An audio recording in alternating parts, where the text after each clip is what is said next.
বাঙালি, আমরা বাঙালি, যেখানেই যাব বাঙালিদের জয় জয়কার চিরকাল আছে।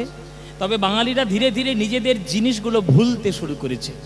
আপনারা বাঙালি হয়ে একটু বাঙালি হয়ে থাকার চেষ্টা করুন, বেশি বিদেশিদের দিকে নিজেদের মনকে মজাবেন না বাবা। হ্যাঁ, বাঙালি হয়েছেন, সকালবেলা করে পান্তা ভাত খেতে শিখুন, সকালবেলা করে বিরিয়ানি খাবেন না। ওটা বাঙালিদের কোনো ধর্মই নয়, ওটা বাঙালিদের কোনো বৈশিষ্ট্য নয়। একটু বাঙালি হন, তবেই গৌড়কে চিনবেন, তবেই রবীন্দ্রনাথকে চিনবেন, তবেই বিবেকানন্দকে চিনবেন, তবেই জীবনের মঙ্গলটা হবে। তাই গৌরাঙ্গ মহাপ্রভু, বাবা চাষ হচ্ছে না, ওমা তাহলে ধানগুলো কি করে হচ্ছে? ঠিক মানতে হবে। দেখুন, আমার কথা হলো যে বাঙালি হন, বাঙালির বৈশিষ্ট্যগুলো বাঙালিরা যদি ধরে না রাখতে পারে তাহলে আর অন্য কেউ কি ধরে রাখবে? তাই গৌর হচ্ছে প্রকৃত বাঙালি। তাই সেই গৌরের চরণে আপনারা মন প্রাণ নিবেদন করবেন। সকাল হোক, সন্ধ্যা হোক, রাত হোক, দিন হোক, যেখানে হোক, সময় হলেই, সুযোগ পেলেই গৌরাঙ্গের নাম গাইবে। ভজ গৌরাঙ্গ, কহ গৌরাঙ্গ, লহ গৌরাঙ্গের নাম রে। ভজ গৌরাঙ্গ,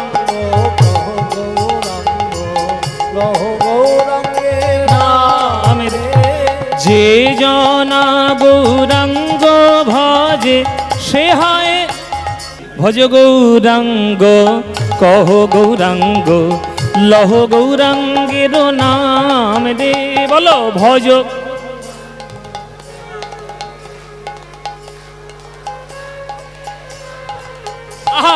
যে জনা গৌরাঙ্গ ভজে সে হয় আমার প্রাণ রে। বলো যে।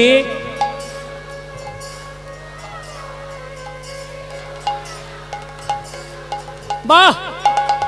প্রভাত কালে হা গৌরাঙ্গ যে বলে একবার রে। প্রভাত কাল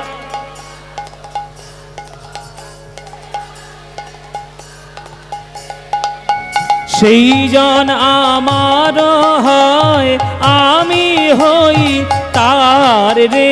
বলো সেই জন। বাহ! এবার হাত তুলে সবাই ভজ গৌরাঙ্গ,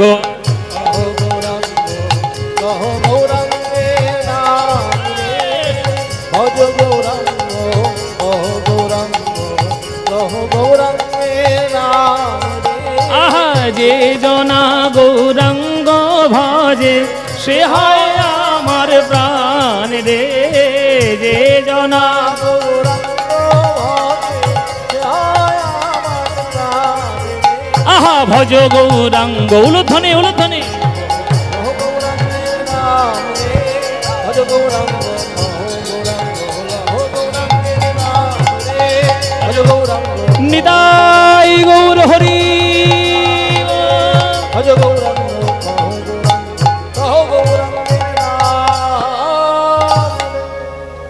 বলো আনন্দ হয়েছে কিনা? হয়নি? এই আনন্দ আর কোথাও পাবে? এই আনন্দ পেতে গেলে প্রত্যেক বছরই দেবুবাবুর বাড়িতে কীর্তন শুনতে আসতে হবে। আসবেন প্রতি বছর? আসবেন তো? ব্যাস, আপনারা এলেই আনন্দ হবে। এত সুন্দর করে আপনারা কীর্তন শোনার জন্য ছুটে এসেছেন। আমার এই দেবুবাবু, যার বাড়িতে, যার গৃহে আমন্ত্রণে আমরা কীর্তন করতে এসেছি, ওনার খুব ইচ্ছা যে আজকের মহাপ্রভুর জন্মদিন, তাই আপনার মুখ থেকে মহাপ্রভুর দ্বিতীয় অবতারের কথা, ওই লীলাটি আজকের আমরা আস্বাদন করতে চাই। আজকের আমরা আস্বাদন করব মহাপ্রভুর দ্বিতীয় অবতার শ্রীনিবাস আচার্যের কথা। শ্রীনিবাস আচার্য প্রভু, তার জন্মের কথা ওনাদের খুব ইচ্ছা শোনা, তাই তাদেরকে আমরা আস্বাদন করাবো। এই যে লীলাগুলো, এই লীলাগুলো তো আমরা সচরাচর পাই না, কিন্তু আমার হয়েছে ভাগ্য যে গুরুর চরণে বসে এসব লীলাগুলো শিক্ষা করার। তো সেই গুরুর কাছ থেকে এসে যে যা যা পেয়েছি আপনাদেরকে সব শোনাবো। আজকের মহাপ্রভুর দ্বিতীয় অবতার শ্রীনিবাস আচার্যের কথা আস্বাদন করব। কি নাম বললাম বাবা? হ্যাঁ, শ্রীবাস বলবে না কিন্তু, হ্যাঁ, শ্রীনিবাস আচার্য। আমাদের বৈষ্ণব জগতে এবং আমাদের কীর্তন জগতে তিনি আচার্য প্রভু নামে খ্যাত। এবার এই আচার্য প্রভু আমাদের মনোহর শাহী ঘরানার কীর্তনের জনক। তিনি কিন্তু মনোহর শাহী ঘরানার কীর্তনের জন্ম দিয়েছেন। যেমন নরোত্তম দাস ঠাকুর গড়ানহাটি কীর্তনের জনক, তেমনি মনোহরশাহী ঘরানার কীর্তনের জন্য শ্রীনিবাস আচার্য। সেই আচার্য প্রভুর জন্ম কথা আজকের আমরা আস্বাদন করব। আজকে মহাপ্রভুর জন্মদিন, মহাপ্রভু কিভাবে দ্বিতীয় রূপে এলেন, আজকে সেই লীলা কথা শুনবো। চলুন লীলা শুরু করে দিই, বেশি দিয়ে করব না, একদম লীলা শুরু করে দিই। নদিয়া জেলা চাকন্দি গ্রাম, গঙ্গাধর ভট্টাচার্য অতি সজ্জন পরিবারের একটি অতি সৎ ছেলে। প্রচণ্ড তার পড়াশোনা করার ইচ্ছে। শাস্ত্র, ধর্ম, পুরাণ, ব্যাকরণ, যুক্তি এগুলো সমস্ত কিছু সে পড়াশোনা করতে চায়। পড়াশোনা করার জন্য সে যায় নবদ্বীপ ধামে পড়াশোনা করার জন্য। কেননা নবদ্বীপ ধামটা হলো আমাদের আগেকার দিনের অক্সফোর্ড অফ বেঙ্গল। এখন যেমন আমরা, আমাদের দুর্ভাগ্য, আমি সৌভাগ্যটা বলবো না, এটা আমাদের দুর্ভাগ্য যে একটা সময়ে সারা পৃথিবী থেকে লোক ভারতবর্ষে আসতো পড়াশোনা করতে, আর এখন ভারতের লোকেরা যায় অক্সফোর্ডে পড়াশোনা করতে। এটা আমাদের দুর্ভাগ্য ছাড়ার কিচ্ছু না। তাতে আমাদের নিজেদেরই দেশের লোকেদেরই সমস্যা। কেননা আমাদেরই বেইমানির ফলে ওই আরব দেশের লোকগুলো এসে আমাদের দেশকে লুটে পুটে খেয়েছে। ওই মুসলিম যে ইসলামের যে শাসকগুলো, তারা আমাদের দেশটাকে পুরো সর্বনাশ করে দিয়েছে, সর্বনাশ করেছে। তারা যা সর্বনাশ করেছে তার থেকে আরও বেশি সর্বনাশ করেছে ইংরেজরা। ইংরেজরা সে দেশটাকে ভাগ করেছে, মানুষের বিভেদ সৃষ্টি করেছে। তারা প্রচণ্ড ধরনের সর্বনাশ করে চলে গেছে।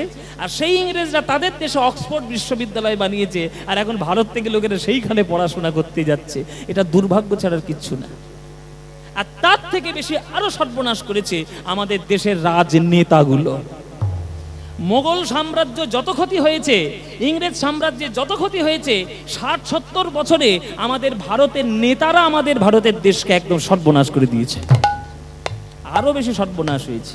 ওই জন্যই লোকের এখন বিদেশে যায় পড়াশোনা করতে, ওই দেশ থেকে আর কেউ ভারতে আসে না পড়াশোনা করতে। এটা লজ্জা ছাড়ার কি হতে পারে? লজ্জা ছাড়া কিচ্ছু নয়। নবদ্বীপ তখন পুরো বাংলার একটা শিক্ষা কেন্দ্র। এই যে নবদ্বীপ, এই যে মহাপ্রভুর বাবা জগন্নাথ মিশ্র, ও তো পড়াশোনা করতেই এদেশে এসেছিল। পড়াশোনা বাংলাদেশ থেকে, পূর্ববঙ্গ থেকে এখানে পড়াশোনা করতে এসেছে। পড়াশোনা করার জন্য তার এখানে থেকে যাওয়া, পড়াশোনার লোভে তার এখানে আসা। তেমনি চাকন্দি গ্রামের ওই গঙ্গাধর ভট্টাচার্যের মনে বড় লোভ যে আমি সকল কিছু শাস্ত্র একটু পড়াশোনা করব, আমি পড়াশোনা করব, নবদ্বীপ যাব। আর নবদ্বীপে সে পড়তে যায়। আর তখন আমার গৌরাঙ্গ মহাপ্রভু এই হরিনাম সংকীর্তন করতে করতে জীবের চরণ ধরে প্রেম বিলিয়ে দেয়। হরি হরয়ে নম কৃষ্ণ যাদবায় নম, হরি হরয়ে নম কৃষ্ণ যাদবায় নম, হরয়ে নম কৃষ্ণ যাদবায় নম, হরয়ে নম কৃষ্ণ যাদবায় নম। আহা গোপাল গোবিন্দ রাম কৃষ্ণ মধুসূদন, গোপাল গোবিন্দ রাম শ্রী মধুসূদন, আহা গোপাল গোবিন্দ রাম শ্রী মধুসূদন, গোপাল গোবিন্দ রাম শ্রী মধুসূদন। আহা কৃষ্ণ কৃষ্ণ কৃষ্ণ কৃষ্ণ কৃষ্ণ কৃষ্ণ কৃষ্ণ হে কৃষ্ণ কৃষ্ণ কৃষ্ণ কৃষ্ণ কৃষ্ণ কৃষ্ণ, আহা কৃষ্ণ কৃষ্ণ কৃষ্ণ কৃষ্ণ কৃষ্ণ কৃষ্ণ কৃষ্ণ হে কৃষ্ণ কৃষ্ণ কৃষ্ণ কৃষ্ণ কৃষ্ণ কৃষ্ণ কৃষ্ণ, আহা কৃষ্ণ কৃষ্ণ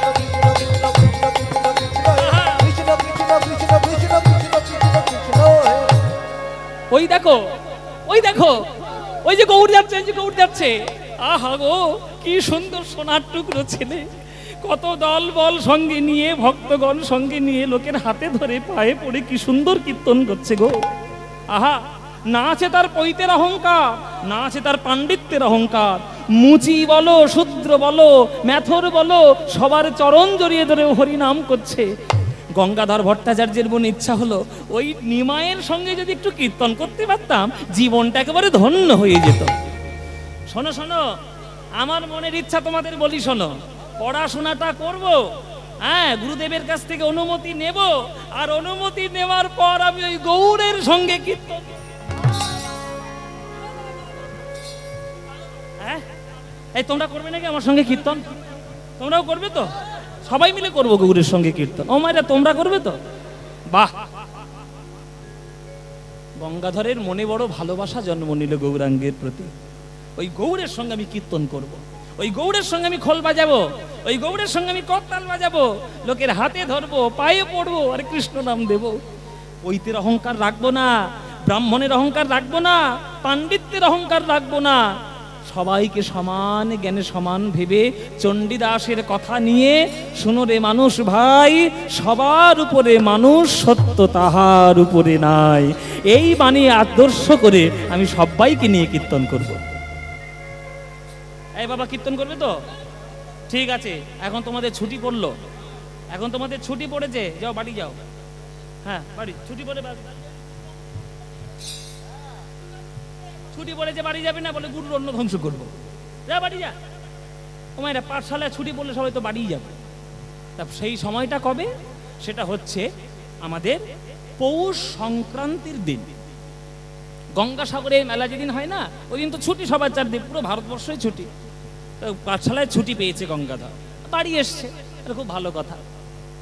এদিকে ওই মকর সংক্রান্তির দিনে, পৌষ সংক্রান্তির দিনে কি ঘটতে চলেছে বা কি ঘটবে বা কি হয়েছে, এটা কিন্তু গঙ্গাধর ভট্টাচার্যের জানা নেই।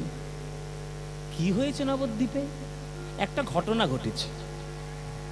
সেই দিন দুপুরবেলায় আমার নিমাই যমুনার ভাব অবলম্বন করে সুরধনী গঙ্গার জলে ঝাঁপ দিয়েছে।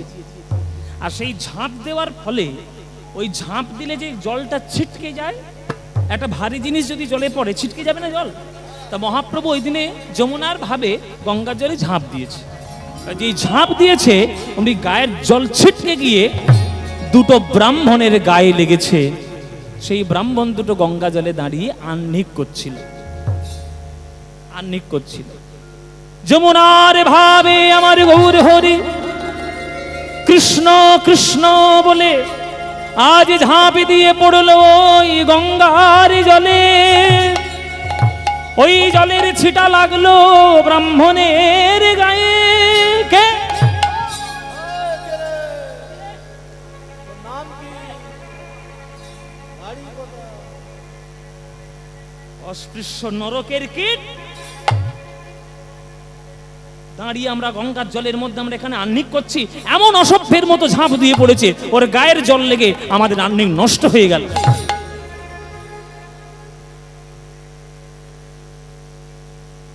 তখন আরেকজন বলছে, বুঝতে পারলে না এইটা কে? এই অসভ্যটা কে? এই হচ্ছে জগন্নাথ মিশ্রের কুপুত্র নিমাই। ছ্যা ছ্যা ছ্যা ছ্যা ছ্যা। অনেকবার বেড়েছিস নিমাই, বেশি বার ভালো নয়।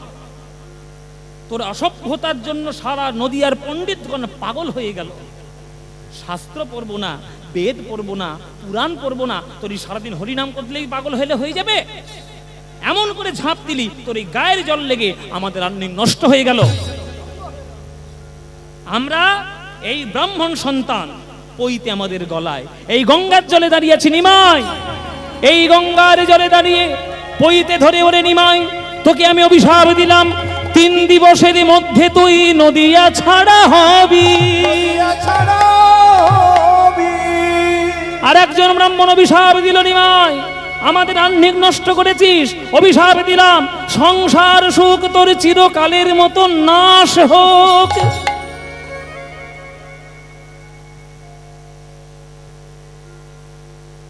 মহাপ্রভু মুচকি হাসছে। হে গোবিন্দ, যে কথা তুমি নিজে বলতে চেয়েছিলে আজকের ব্রাহ্মণের মুখ দিয়ে আমাকে বলিয়ে দিলে। অনেক দিনের ইচ্ছা ছিল তোমার চরণে সন্ন্যাস হয়ে চলে যাব। হে ব্রাহ্মণগণ, আপনারা মনে মনে ভাবলেন আপনারা আমায় অভিশাপ দিলেন। এটা অভিশাপ নয়, এটা আপনারা আমায় আশীর্বাদ দিলেন। আজকেই যাব, 3 দিবস নয়, আমি আজকেই গৃহত্যাগ করব। সেইটা হলো পৌষ সংক্রান্তির দিন। আমার নিমাই গভীর রাত্রে উঠে বসল, বিষ্ণুপ্রিয়ার মাথায় হাত বুলাতে শুরু করল। ওগো বিষ্ণুপ্রিয়া, তুমি আমায় ক্ষমা করে দিও। স্বামী হয়ে তোমার কোনো মনের কামনা পূর্ণ করতে পারি না, কিন্তু আজ আমি তোমায় আশীর্বাদ করে গেলাম, বাংলা বাঙালি যতদিন থাকবে, বাঙালিদের কাছে সতী নারী বিষ্ণুপ্রিয়াই থাকবে। আমি মার চরণে কথা দিয়েছিলাম, মায়ের আজ্ঞা ছাড়া কোনোদিন কোথাও যাব না। মায়ের ঘরের সামনে উঠানে দাঁড়িয়ে মাকে ওই ঘরের মধ্য দিয়ে ডাকছে, মা গো তুমি আমায় আশীর্বাদ দাও যেন আমি ব্রজে যেতে পারি, তুমি আজ্ঞা না দিলে আমি যেতে পারবো না।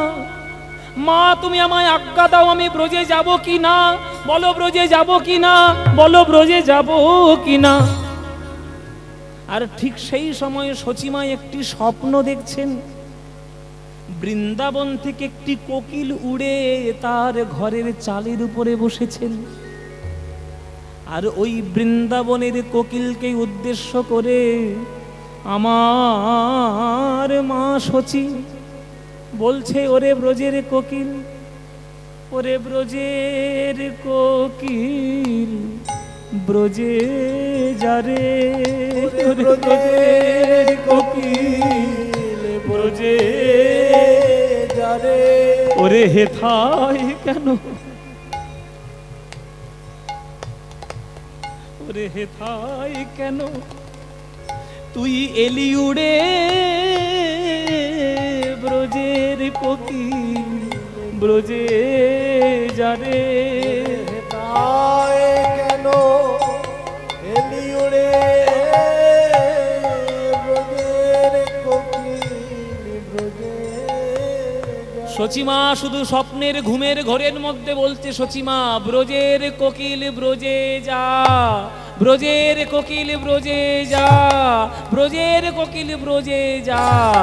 আর নিমাই বাইরে থেকে শুধু একটাই শব্দ শুনতে পেয়েছে, ব্রজে যা, ব্রজে যা, ব্রজে যা।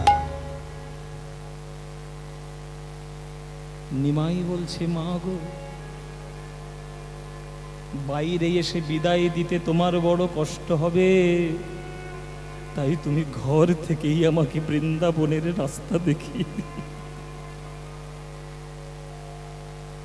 চিরকালের মতো সংসার সুখ ত্যাগ করে আমার নিমাই চলে গেল সন্ন্যাসের পথে।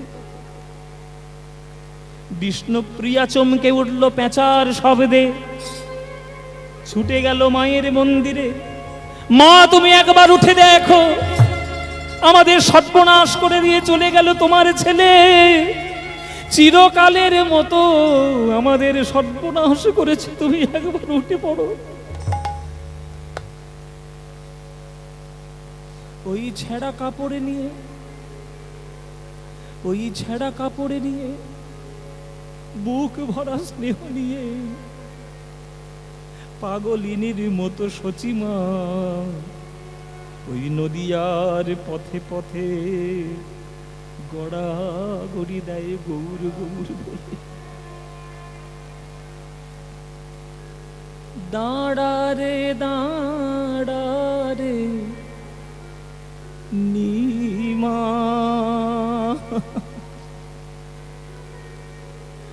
তোর চাঁদ মুখ একবারে দেখি রে নিমা,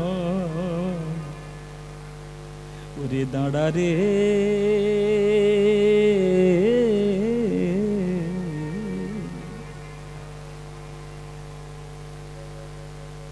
দাঁড়া রে দাঁড়া রে নিমা,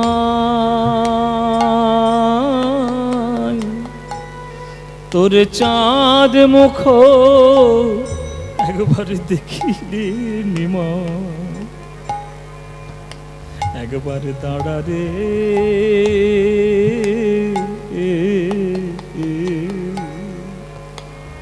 দাঁড়া রে দাঁড়া রে নিমা,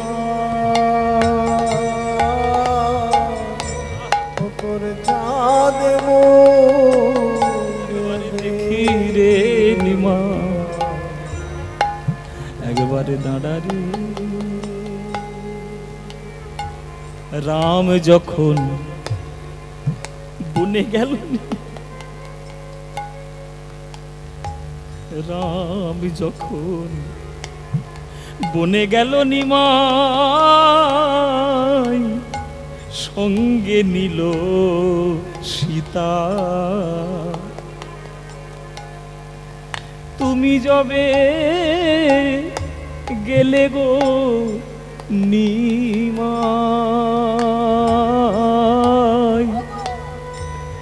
নিলে না বিষ্ণু প্রিয়া বধূ।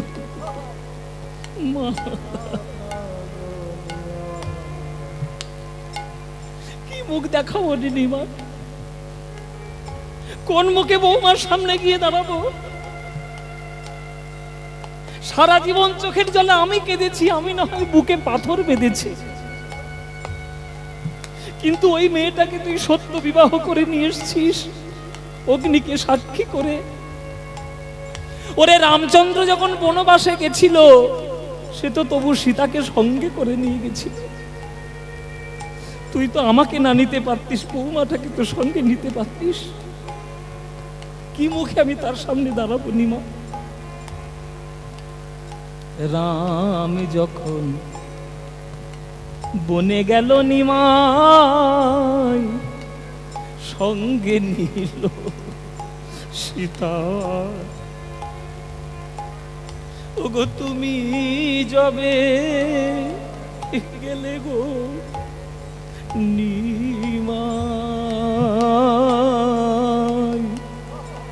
নিলে না বিষ্ণু প্রিয়া বধূ মাতা নিমাই। একবারে দাঁড়া রে,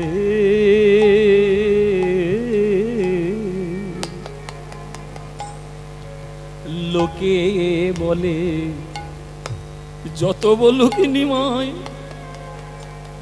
ও গো পণ্ডিত তুমি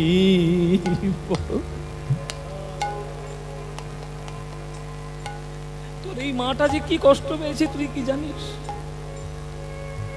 একটা মা সন্তানের কোলে যদি মাথা রেখে মরতে পারে, মা নিজেকে ধন্য মনে করে।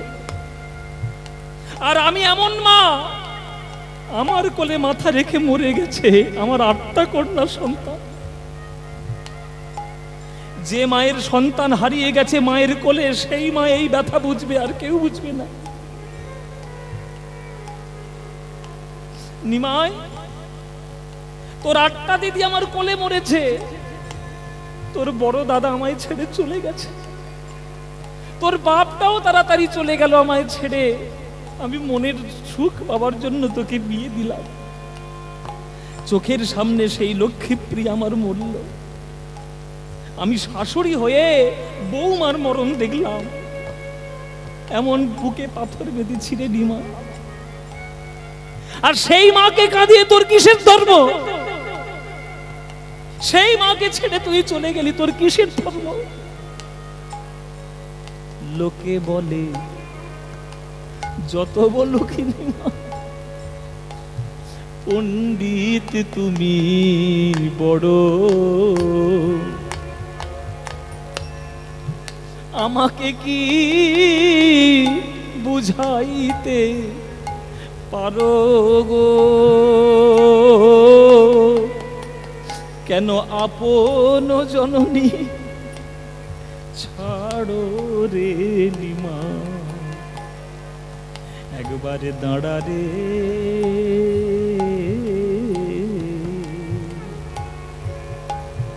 দাঁড়া রে, দাঁড়া রে নিমাই, তোর চাঁদ মুখ একবারে দেখি রে নিমা। দাঁড়া রে, এ এ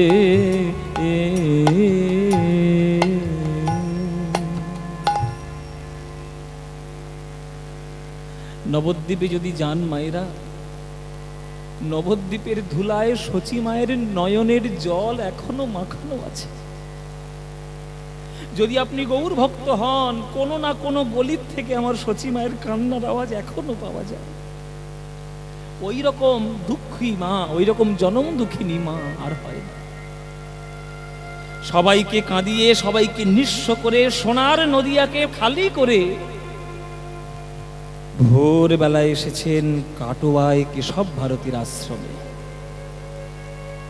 কেশব ভারতী বলছে, নিমাই কেন এসেছো? নিমাই কি কারণে এসেছো? গুরুদেব আপনি আমায় দীক্ষা দিন, সন্ন্যাস মন্ত্রে দীক্ষা দিন। সন্ন্যাস মন্ত্রে দীক্ষা নেবে বলে আজ বটগাছের তলায় কেশব ভারতীর আশ্রমে এসেছে। যেই একবার কাটোয়ায় খবর ছড়িয়ে পড়েছে, সকল ভক্তগণ ছুটে সেই বটগাছের তলায় দাঁড়িয়েছে। সকাল হয়ে গেছে, সুরধনির এই পারে ঘটছে এই ঘটনা। সুরধনির এই পারে হচ্ছে কাটোয়া, আর সুরধনির ওই পারে হচ্ছে চাকন্দি গ্রাম। চাকন্দি গ্রামে কে আছে? গঙ্গাধর ভট্টাচার্য। ছুটিতে পাঠশালা থেকে ছুটি পেয়ে বাড়ি এসছে।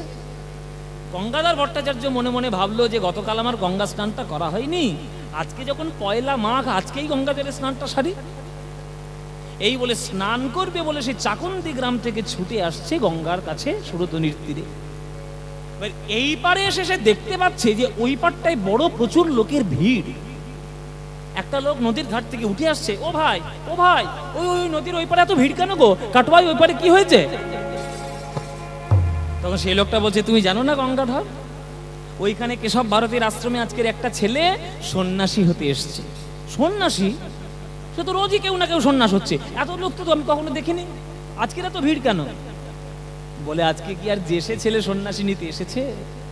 আজকের যে সন্ন্যাস নিতে এসেছে সে আমাদের সবার হৃদয়ের ধন, আমাদের নয়নের মণি, সোনার গৌরাঙ্গ আজ সন্ন্যাস হবে কাটোয়ায় কেশব ভারতীর কাছে। না না না না না, হতেই পারে না। এই তো আমি দেখলাম সে হরিনাম করছে কিছুদিন আগে, এর মধ্যে কি করে সন্ন্যাস? না নিমাই, ও নিমাই, তুমি সন্ন্যাসী হইও না নিমাই। আমার মনে বড় আশা তোমার সঙ্গে কীর্তন করব। তুমি যদি সন্ন্যাসী হও, আমি কীর্তন কার সঙ্গে করবো নিমাই? আমি তোমায় সন্ন্যাসী হতে দেব না, আমি দেব না হতে সন্ন্যাসী। ঝাঁপে দিয়ে পড়লো গঙ্গাধর গঙ্গার জলে। যত তাড়াতাড়ি পারে সে সাঁতার দিয়ে ওই সুরধনি গঙ্গার জলে পার করে আসছে। কিন্তু এত সহজ পার করা? কাটোয়ার গঙ্গাটা যে একমুখী স্রোত, ওই একমুখী স্রোত কাটিয়ে আসতে বড় সময় লাগবে। এদিকে কেশব ভারতী বলছে, নিমাই এতগুলো লোকের মনে তুমি দুঃখ দেবে নিমাই, তুমি দয়া করে সন্ন্যাসী হইও না। আমি তোমার অনুরোধ করছি গুরুদেব হয়ে, অন্তত 50 বছর বয়স হলে তারপরে না হয় এসো। গৌর বলছেন, হে গুরুদেব আমাকে দয়া করে বয়সের দোহাই দেবেন না।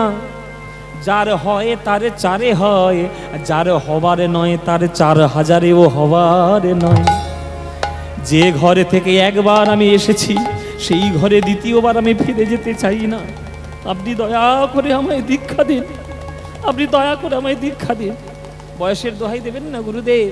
আপনি 50 বছর বয়সে আসতে বলছেন, আমার যদি 5টা অহংকার না কাটে আমি 50 বছর বয়সেও হরিনাম করতে পারবো না। গুরুদেব 50-এতেও হয় না, 50 হয় না, পঞ্চ অহংকারে না ভাঙিলে 50-এতেও হয় না। অহংকার না ভাঙলে 50 হয় না। তাহলে 60 বছর বয়সে নিশ্চয়ই হবে নিমা? 60 হতে পারে, বলে 60-এতেও হয় না, 60 হয় না, ষড়রিপু না কাটিলে 60-এতেও হয় না। ষড়রিপু না কাটিলে 60 হয় না। আহ তর্ক করো না নিমাই, 70 বছর বয়সে নিশ্চয়ই হবে। 70-এও হয় না, 70 হয় না, সপ্তরস ভেদে না জানিলে 70-এও হয় না। ভেদে না জানিলে 70 হয় না। কেশব ভারতী খালি 10-10 করে বাড়াচ্ছে মাইরা, 10-10 বাড়াচ্ছে যাতে তর্ক করতে পারে, যাতে নিমাইকে ভুলিয়ে দিতে পারে, যাতে সন্ন্যাস না হতে পারে। সেই চেষ্টা সর্বকুলে করে যাচ্ছে, সর্বসাকুল্যে। কিন্তু এত সোজা নিমাইকে তার প্রতিজ্ঞা থেকে চ্যুত করা হবেই না। আলে 80 বছর বয়সে হবে? হ্যাঁ 80-80-তেও হয় না, 80 হয় না, অষ্টপাশ না কাটিলে 80-তেও হয় না। হরি বল হরি বল হরি বল। 80 হয় না, অষ্টপাশে না কাটিলে 80-তেও 90 বছরে? 90 বছরে হবে? 90তেও হয় না। 90তে হয় না। 90তে হয় না কেন? নববিধা ভক্তি না জন্মিলে 90তেও হয় না। নববিধা ভক্তি না জন্মিলে 90তে হয় না। ওই বিধা ভক্তি, নববিধা ভক্তি আছে। শ্রবণং কীর্তনং বিষ্ণু শরণং পাদ সেবনম অর্চনং বন্দনং স্বক্ষং দাসবং আত্মনিবেদনম। এই 9টা ভক্তি যদি না থাকে 90 বছর বয়সেও তার হরিনাম হবে না। ঠিক আছে নিমাই, 100 বছর বয়সে নিশ্চয়ই হবে নিমাই।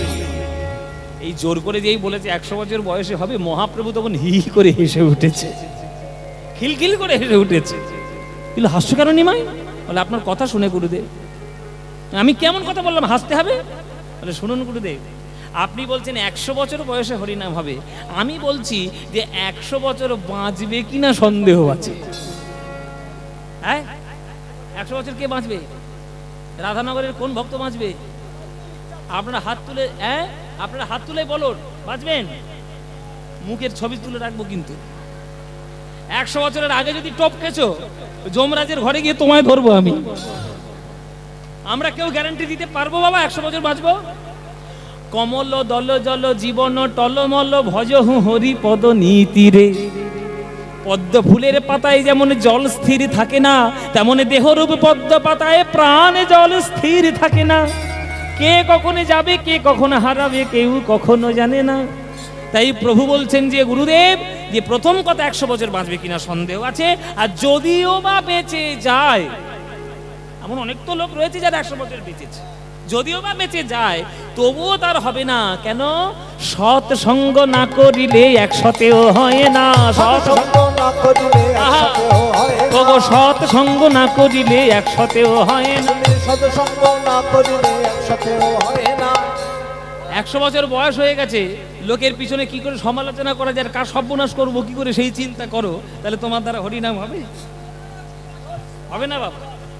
আমি তো বলেছি পরিষ্কার কথা বলবো, যার গায়ে লাগবে লাগবে। আমার কাজ হচ্ছে সত্য কথা বলা।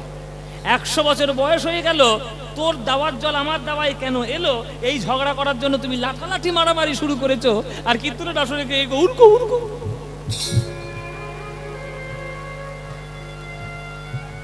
হবে? জীবনে হরিনাম হবে না। সৎ সঙ্গ না করলে 100 বছর বয়সেও তার হবে না। তখন বলছে ঠিক আছে ঠিক আছে, 110 বছর বয়সে নিশ্চয়ই হবে। প্রভু বললেন 110এও হয় না। 110 হয় না। 10 ইন্দ্রিয় না কাটিলে 110এও হয় না। তোমার 10 ইন্দ্রিয় না কাটিলে 110 হয় না। তাহলে 120 বছর বয়সে হবে? বলে তাও হবে না, 120এও হয় না। 120 হয় না। বিষয় 20 না কাটিলে, বাবা কিছু মনে করো না, 120 বছর বয়স হয়ে গেছে, ব্রাহ্মণরা এসছে, বৈষ্ণবরা এসছে, বুঝলেন? এসে বুকে একটা গীতা রেখেছে, গীতা রেখে তুলসী পাতা রেখেছে। আর বৈষ্ণবরা গিয়ে কানের কাছে বলছে, বাবা 120 বছর বয়স হয়ে গেল, তোকে নিমতলা ডাকছে বাবা, কেওড়াতলা ডাকছে বাবা, তুই সারা জীবন হরিনাম করিসনি, এইবার অন্তত যাওয়ার কালে একবার হরি বল। সে তখন ওই মরার বিছানা যেটা উঠে বলছে, না এখন আমার 2 বিঘে জমি পাওনা আছে, কবে পাবো বলো সেই। হ্যাঁ, কত টাকার চিন্তা করতে পারছে 120 বছর বয়সে, কিন্তু মরণের বিছানায় শুয়ে তার মুখে একবারও হরিনাম উচ্চারিত হচ্ছে না। তাই বিষয় 20 না কাটিলে 120এও হয় না। বিষয় 20 না কাটিলে 120 হয় না। ওগো বিষয়ে 20 না কাটিলে 120এও হয় না। বিষয় 20 না কাটিলে 120 হয় না। কেশব ভারতী হাত জোড়ে করে বলছে, আমার ঘাট হয়েছে নিমাই, আমায় তুমি ক্ষমা করো। তোমার সঙ্গে তর্ক করতে যাওয়াটা বৃথা। তোমার সঙ্গে কেশব কাশ্মীরি তর্ক করে পারলো না, আমি তো সামান্য। যাও যাও যাও, তোমায় আমি দীক্ষা দেবো, যাও মুন্ডন করে এসো। মুন্ডন করে এসো। মুন্ডন মানে মায়েরা ন্যাড়া করে এসো। যারা মুন্ডন করায়, যারা ন্যাড়া করায়, তারা কে? নাপিত। তাহলে তাহলে কার কাছে যাবো গুরুদেব? বলে কেশব ভারতী বলে দিলেন যে কাটোয়ার মধ্যে একটাই ভালো নাপিত আছে, তার নাম হচ্ছে মধু পরামানিক। ওই মধু পরামানিকের কাছে মুন্ডন করো। ও মাইরা, এইটা মধু পরামানিক, এই সত্যিকারের নাপিত, কিন্তু সারা বছর খোলবাজার বাড়িতে গিয়ে ওই নাপিতগিরি করে। আর দেখেছি মুখটা ঠিক মধুর মতো, কেউটে সাবার ওর মুখ, কোনো পার্থক্য নেই। এই চারটে মধু বল, এ মধু, মধু, মধু বলে আমায় কে ডাকিলে, মধু বলে আমাকে ডাকিলে, মধু বলে আমায় কে ডাকিলে, মধু বলে আমাকে ডাকিলে, এমন মধুর স্বরে মধু বলে আমায় কে ডাকিলে, এমন মধুর স্বরে মধু বলে আমাকে ডাকিলে, ওগো এমন মধুর স্বরে, এমন মধুর স্বরে কভু শুনি নাই গো, এমন মধুর স্বরে, মধুর স্বর শুনি নাই গো, এমন মধুর স্বরে মধুর স্বর শুনি নাই গো, মধু বলে আমায় কে ডাকিলে, মধু বলে কে ডাকিলে, কে কে এ মধু আমি। ও ঠাকুর, বলো ঠাকুর কি হয়েছে? ওরে গুরুদেব তোর কাছে পাঠালো, তুই যদি আমার মুন্ডনটা করিয়ে দিস, আমার গুরুদেব আমাকে সন্ন্যাস মন্ত্রে দীক্ষা দেবে। ও মুন্ডন, মুন্ডন করাবো, কিন্তু বিনা পয়সায় তো আমি মুন্ডন করাই না। আসলে বাবা কেশব ভারতী ইচ্ছা করে মধু বরামানিকের কাছে পাঠিয়েছে, নইলে কাটা ওই একটাই নাপিত, আর কেউ নাপিত নেই। এটা কেউ যুক্তিগ্রাহ্য হয়? ওই একটাই তো নাপিত নয়, অন্য অনেক তো নাপিত আছে, কিন্তু ইচ্ছা করে পাঠিয়েছে। কেন? কেশব ভারতী জানে যে মধু পরামানিক পয়সা ছাড়া মুন্ডন করাবে না, আর নিমাই ঘর থেকে যখন বেরিয়েছে পয়সা নিয়েই আসেনি, তাহলে পয়সা দিতে পারবে না, পয়সা দিতে পারবে না, মুন্ডনও হবে না, আমার মন্ত্র দীক্ষা দিতেও হবে না। এটা চালাকি করেছেন কেশব ভারতী। মধু পরামানিক বলছে দাও ঠাকুর পয়সা দাও, আমি বামুনের নাপিত, বামুন ছাড়া কারোর মাথায় খুঁট ঠেকাই না, আমি বামুনের নাপিত, আবার পয়সা ছাড়া কারোর মাথায় খুঁট ঠেকাই না। হ্যাঁ হ্যালো করি মা কোথায়, আমি কি তোমার পর দাও পয়সা, পয়সা দাও। তখন নিমাই বলছে এই মধু পয়সা, এই রে আমি তো পয়সা নিয়ে আসিনি, কেননা গৃহত্যাগ যখন করেছি তখন কি আর পকেটে করে সোনার মোহর নিয়ে এসছি? মোহর তো দিতে পারবো না, তা পয়সা তোকে দিতে পারবো না বাবা। পয়সার পরিবর্তে তোকে একটা কথা দিয়ে যাই, তোকে আমি ভব নদী পার করে দেব। হ্যাঁ ও ঠাকুর, এ গলায় তো তোমার পইতে, তুমি নাবিকগিরি করো? বলে হ্যাঁ ওইটাই তো আমার আসল কাজ। আমি একবার তোমায় পার করিয়েছিলাম যখন ছিলে মাতৃজঠরে, ঊর্ধ্ব পদে হেঁট মুন্ডে বলেছিলে গোবিন্দ উদ্ধার করো বলে। সেদিন একবার পার করিয়েছিলাম, আর একবার পার করাবো। জগতের কার্য সমাধা করে যখন পরকালে যাবে, বলো হরি হরি বল বলতে বলতে জগতে যখন ছাড়বে, সেই দিন আর একবার পার করিয়ে দেব মধু। আয় আয় আমায় মুন্ডন করিয়ে দে। বলে হ্যাঁ হ্যাঁ হ্যাঁ ভব নদী পার করাবে যখন বলেছে, তাহলে পার করি, এত মুন্ডন করিয়ে দেব।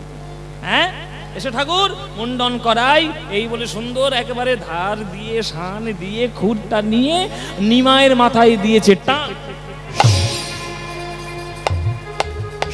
আরে শুনতে পাচ্ছে না, কাটছে না, কাটছে না।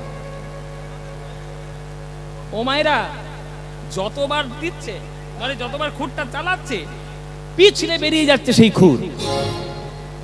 কি হলো? আমি এক্ষুনি ধার দিয়ে নিয়ে এলাম। কি সুন্দর চুলটা হয়েছে দেখেছো তো?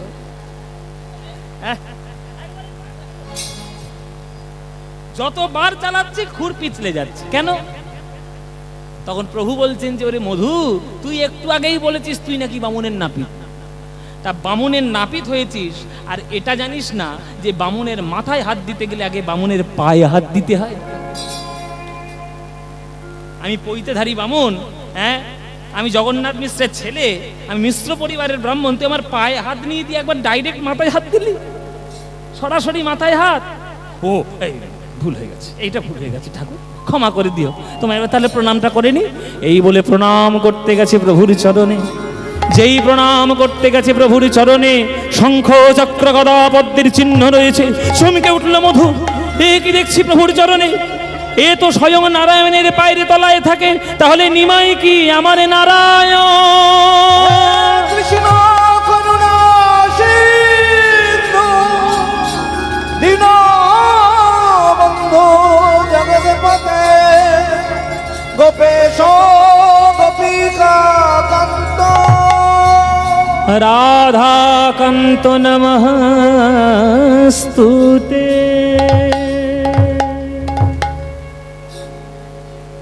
তুমি আমার নারায়ণ, তুমি আমার নারায়ণ। আজ নারায়ণ আমার কাছে মুন্ডন করতে এসেছে, কত বড় সৌভাগ্য। আর নিমাই এসছে মুন্ডন করতে, কত বড় দুর্ভাগ্য। কেননা একবার যদি মুন্ডনটা করিয়ে দিই, এই সোনার বরণ গৌর রূপ আর কেউ কখনো দেখতে পাবে না। তাই প্রভু গো, তোমার চরণ ধরে প্রার্থনা জানালাম, এই নাপিত ব্যবসা আর না করি, নাপিত ব্যবসা আর না করি। আমি খুর ফেলি দিব জলে,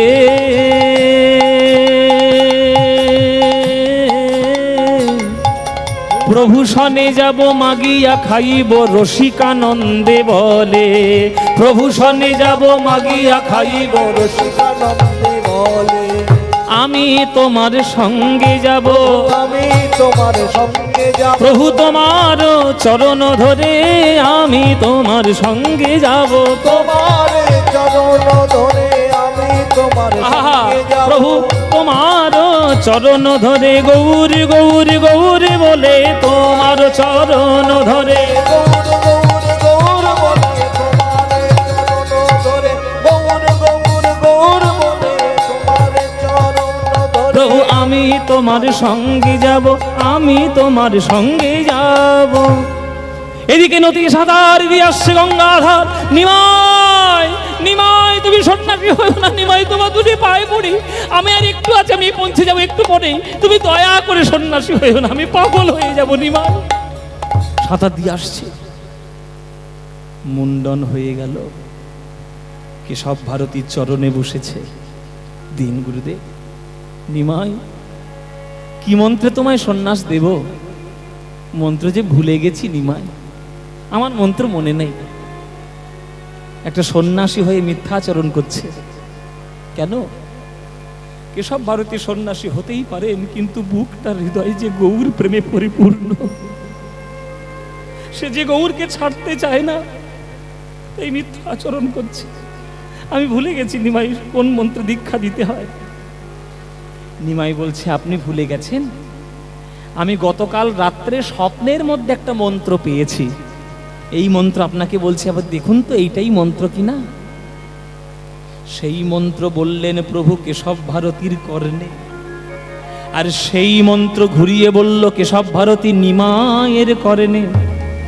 দীক্ষাদান হয়ে গেল, সন্ন্যাস মন্ত্রে দীক্ষা হয়ে গেল। শেষের প্রশ্ন করছে কেশব ভারতী, বলো নিমাই, শেষ বেলায় একটা প্রশ্ন করে যাই, বলো বলো নিমাই কে কার গুরু? বলো বলো নিমাই কে কার গুরু? বলো বলো বলো নিমাই কে কার গুরু? বলো বলো নিমাই কে কার গুরু? বলো তুমি গুরু না আমি গুরু? বলো বলো নিমাই কে কার গুরু? তুমি গুরু না আমি গুরু, বলো বলো নিমাই কে কার গুরু? আসলে তুমি হলে জগৎ গুরু, কৃপা করে আমায় করিলে গুরু। তুমি হলে জগৎ, কৃপা করে আমায় করলে গুরু, তুমি হলে জগৎ গুরু। কৃপা করে আমার করলে গুরু, তুমি হলে জগৎ গুরু। বলো দেখি নিমাই কে কার গুরু? বলো দেখি নিমাই কে কার গুরু? অদ্য হইতে নাম তোমার শ্রীকৃষ্ণ চৈতন্য, শ্রীকৃষ্ণ চৈতন্য, কৃষ্ণ নাম দিয়া জীবের করা তুমি ধন্য। তুমি ধন্য, হরি নাম দিয়া জীবের করাও তুমি ধন্য। তুমি ধন্য, কৃষ্ণ নাম দিয়া জীবের করাও তুমি ধন্য। কেশব ভারতী ছাড় খেয়ে পড়েছে গঙ্গাধর। কেশব ভারতী, আমার নিমাই কই? আমার নিমাই কই? তোমার নিমাই ওই তো ওখানে বসে আছে। এইটা আমার নিমাই, এই গাছতলায় বসেছে, এই আমার নিমাই। আমার নিমাইয়ের কি সুন্দর দেখতে ছিল, আপনি কি সর্বনাশ করেছেন আমার নিমাই। আমার নিমাইয়ের কি সুন্দর কোঁকড়ানো চুল ছিল ঘাড় পর্যন্ত, আপনি মুন্ডন করিয়ে দিয়ে কি সর্বনাশ করেছে। নিমাইয়ের কোনো নাম দিয়েছেন? দিয়েছি তো। কি নাম দিয়েছেন? তোমার নিমাইয়ের নাম হয়েছে শ্রীকৃষ্ণ চৈতন্য। কি নাম? ওই যে বললাম শ্রীকৃষ্ণ চৈতন্য। যতবার নামটা বলছে, শ্রীকৃষ্ণটা আস্তে বলছে, চৈতন্যটা জোরে বলছে। এই চৈতন্যটাই শুনতে পেয়েছে, শ্রীকৃষ্ণটা শুনতে পারেনি। আজকে চরণের কাছে গিয়ে বলছে, নিমাই, তোমার নিমাই নাম ভাল লাগে না? তোমার গৌরাঙ্গের নাম ভালো লাগে না? বসো চুপ করে। তোমার গৌরাঙ্গ নাম ভালো লাগে না? বিশ্বম্বর মিশ্র তোমার ভালো লাগে না? একটা চৈতন্য নাম পাওয়ার জন্য তুমি আমাদের সবাইকে বঞ্চিত করেছো নিমাই। আমি তোমার সঙ্গে কোনো কথা বলবো না,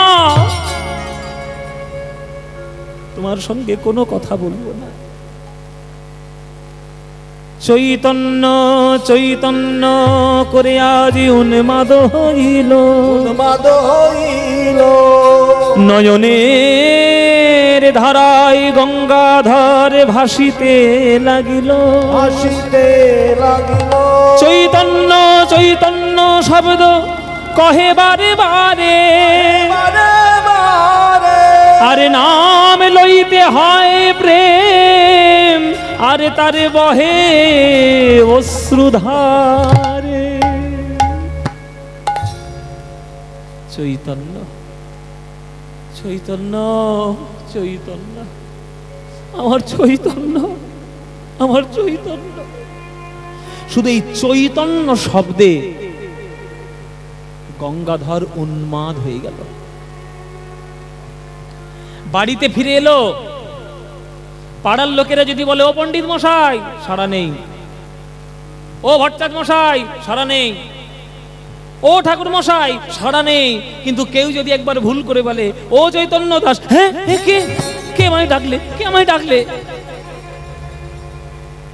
এই চৈতন্য শব্দটা তার মনে এমন দাগ কেটেছে। এক একটা নাম থাকে না বাবা, যে এক একটা নামে সে পাগল হয়। চৈতন্য শব্দে পাগল হয়েছে গঙ্গাধর। বেশ কয়েক বছর কেটে গেছে। একদিন মাঝরাত্রে বিছানার উপরে বসে ফুপিয়ে ফুপিয়ে কাঁদছে। তখন বলছে তার স্ত্রী লক্ষ্মীপ্রিয়া, তারও স্ত্রীর নাম ছিল লক্ষ্মীপ্রিয়া।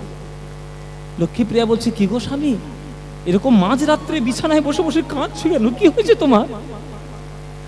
গঙ্গাধর বলছে, আমার নিমাইকে বড্ড দেখতে ইচ্ছে করছে লক্ষ্মী। কত বছর হয়ে গেল তার মুখ দেখিনি। কেন আমি পড়াশোনার মোহে ওইভাবে জড়িয়ে থাকতে গেলাম? আমি কেন তখনই এগিয়ে এলাম না? তাহলে মনের বাসনা পূর্ণ হতে একটু কীর্তন করতে পারতাম নিমাইয়ের সঙ্গে। পড়াশোনা করব, পণ্ডিত হব, ডিগ্রি নেব, শাস্ত্র শিখব, এই মোহর মধ্যে পড়ে গিয়ে, বিদ্যার মোহ, পণ্ডিত হওয়ার মোহ, এই মোহের মধ্যে পড়ে গিয়ে আমার নিমাইয়ের সঙ্গে কীর্তন করা হলো না। কেন আমি করতে গেলাম? কতদিন নিমাইকে দেখি আমার বুকটা যে ফেটে যাচ্ছে গো লক্ষ্মীপ্রিয়া। লক্ষ্মীপ্রিয়া বলছি, তা তুমি কাঁদছো কেন? তোমার নিমাই তো ভারতবর্ষ ভ্রমণ করে, লোকের মুখে শুনেছি সে নাকি এখন পুরীতেই থাকে। তা বর্ধমান থেকে তো আর পুরী আর বেশি দূর নয়, নদিয়া থেকে তো পুরী। আমাদের বাঙালিরা যতটা পুরীতে বেশি যায়, অন্য কোনো দেশের লোকরা যায় বাবা? আপনি পুরীতে বেড়াতে গিয়ে দেখবেন যত বেশি বাঙালি, অন্য কোনো স্টেটের মানুষ কিন্তু এত নেই। তা বাঙালিরা প্রতি বছর কোনো না কোনো সময় সে পুরী ধামে যাবেই। তা আমাদের নদিয়া থেকে তো পুরী বেশি দূর নয়। তা কেন তুমি এইভাবে কাঁদছো, কান্নাকাটি করছো? চলো না, তুমি গিয়ে দেখে এসো তোমার নিমাইকে। পুরী ধামে গিয়ে তুমি একবার নিমাইকে দর্শন করে এসো। আর তুমি যদি একটু আজ্ঞা দাও, তাহলে তোমার পিছন ধরে ধরে আমিও একটু যেতে পারি। তাহলে গিয়ে যদি নিমাইকে একটু দর্শন করি। হ্যাঁ, তুমি যাবে লক্ষ্মী? যাবে পুরীতে আমার সঙ্গে? তুমি যাবে? হ্যাঁ, তুমি স্বামী আজ্ঞা দিলেই আমি যাব। তোমার পিছন ধরে ধরে কষ্ট হলেও যাব, কি আছে? তাহলে চলো, আমরা দুই স্বামী স্ত্রী মিলে আমরা পুরীতে গিয়ে দর্শন করে আসি আমার নিমাইকে। আজ স্বামী স্ত্রী চলেছেন পুরী ধামে জগন্নাথ দেবকে দর্শন করতে। মায়েরা সবাই একটু করজোরে বসুন, বাবারা সবাই করজোরে বসবেন। সেও যখন পুরী যাচ্ছে, চলুন আমরাও একটু পুরী যাই। পুরীতে গিয়ে জগন্নাথ দেবকে একটু দর্শন করি। যখন শ্লোকগুলো বলবো মায়েরা একটু জোরে জোরে উলুধ্বনি দেবেন, কেমন? জগন্নাথ স্বামী নয়ন পথগামী ভবতু মে জগন্নাথ স্বামী নয়ন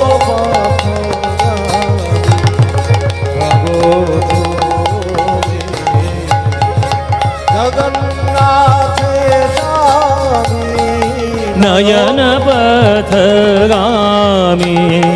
ভবতু মে কদাচিৎ কালীন্দিতটোলধ্বনি বিপিন সঙ্গীত তরল মুদাভীরি নারী বদন কমল স্বাদ মধুপ রমা ব্রহ্মা শিব সুরগণেশার চিতপদ জগন্নাথ স্বামী নয়ন পথগামী ভবতু মে জগন্নাথ স্বামী নয়ন পথগামী ভবতু মে জগন্নাথ স্বামী নয়ন পথগামী ভবতু মে। আবার অনুধ্বনি মহাম্ভো বৈস্তীরে কণকরুচিরে নীল শিখারি বসন প্রসাদান্ত সহজ বলভদ্রেণ বলীনা মধ্যস্থ সুভদ্রা সকল সূর সেবাবসরদো জগন্নাথ স্বামী নয়ন পথগামী ভবতু মে জগন্নাথ স্বামী নয়ন পথগামী ভবতু মে জগন্নাথ স্বামী নয়ন পথগামী ভবতু মে গরে গম গরে গরে গম গম গরে গম পম গম গরে গম পম গম গরে গম গনি নিধনি নিধ মদ প গম প গম প গনি নিধনি নিধ মদ প গম গম পম গরে সা সগ সগ ম প গম প গম গম pani গম গম pani ম প ম pani নি নি নি নি নি নি নি নি নি নি pani সগ নি গ সরে নি রে সা pani সগ নি গ সরে নি রে সা pani সগ নি গ সরে নি রে সা জগন্নাথ স্বামী নয়ন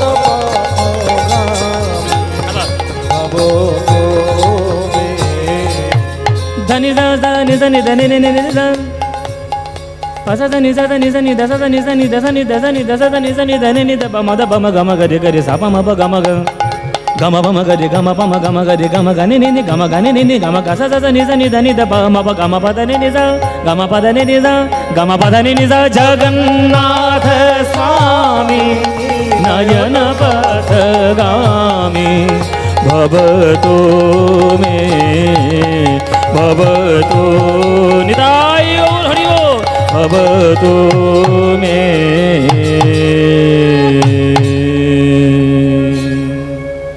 সবাই বলুন জগন্নাথ দেবী কি জগন্নাথ দেবী কি জগন্নাথ দেবী কি বলভদ্র জিউ কি সুভদ্রা মাই কি শ্রীকৃষ্ণ চৈতন্য মহাপ্রভু কি এসো গঙ্গাধর এসো না আমি গঙ্গাধর নই আমি গঙ্গাধর নই আমি গঙ্গাধর নই আমি ভট্টাচার্য নই আমি পণ্ডিত ওই ব্রাহ্মণ আমি কিচ্ছু নই আমার শুধু একটাই পরিচয় আমি হলাম চৈতন্য দাস আমি চৈতন্য দাস আর আমার কোনো পরিচয় নেই আচ্ছা ঠিক আছে চৈতন্য দাস তুমি যে আমায় এত ভালোবাসো আমি তো বুঝতে পারিনি চৈতন্য দাস তোমাকে অবহেলা করে তোমাকে অবমাননা করে তোমাকে বঞ্চিত করে আমি চলে এসেছি পুরীতে তার জন্য আমি তোমার কাছে ক্ষমা প্রার্থী বলো চৈতন্য দাস আজ জগন্নাথের সামনে দাঁড়িয়ে যা চাইবে তাই পাবে বলো কি চাই প্রভু গো আমি তো তোমার চরণ ছাড়ার জগতে কিছু চাইনি আমি চেয়েছিলাম তোমার সঙ্গে একটু কীর্তন করব ব্রাহ্মণত্বের অহংকার পরিত্যাগ করে পাণ্ডিত্যের অহংকার পরিত্যাগ করে সবার হাতে পায়ে ধরে কীর্তন শেখাবো করতাল নিয়ে নাম গাইবো খোল করতাল নিয়ে গান গাইবো কিন্তু তুমি সে সুযোগ তো দাওনি প্রভু তোমার চরণ ছাড়া আমি কি চাইব বেশ চৈতন্য দাস, আজ এই জগন্নাথের সামনে আমি তোমায় বর দিলাম, বাড়ি ফিরে যাও। কিছুদিনের মধ্যেই আমারই অংশ তোমাদের মধ্যেই আবির্ভাব হবে। আমি আসব তোমাদের কাছে, তোমাদের সন্তান হয়ে। তুমিই হবে আমার বাবা, এই লক্ষ্মীপ্রিয়া হবে আমার মা। তোমরা বাবা মা মিলে তোমাদের কোলে আমি আবার বড় হব। বৈষ্ণব জগতের যা কার্য অফুরন্ত রয়ে গেছে, যা অপূর্ণ রয়ে গেছে, সেই কাজ পূর্ণ করার জন্য আমি আবার আসব। বাড়ি ফিরে যাও, তোমাদের সন্তান হয়ে আসব। তথাস্তু তথাস্তু তথাস্তু। বাড়ি ফিরে এলেন, চৈতন্য মহাপ্রভুর আশীর্বাদ নিয়ে বাড়ি ফিরে এলেন। কিছুদিনের মধ্যেই সুসংবাদ ছড়িয়ে পড়ল যে লক্ষ্মীপ্রিয়া দেবী হয়েছেন গর্ভবতী। আর সেই গর্ভ পরিপূর্ণ করে মহাপ্রভুর, একেবারে মহাপ্রভুর মতোই দেখতে, মহাপ্রভুরই অংশ স্বরূপ দ্বিতীয় অবতার নদিয়া জেলার চাকুন্দি গ্রাম আবার জন্মগ্রহণ করলেন আমার মহাপ্রভুর অংশ।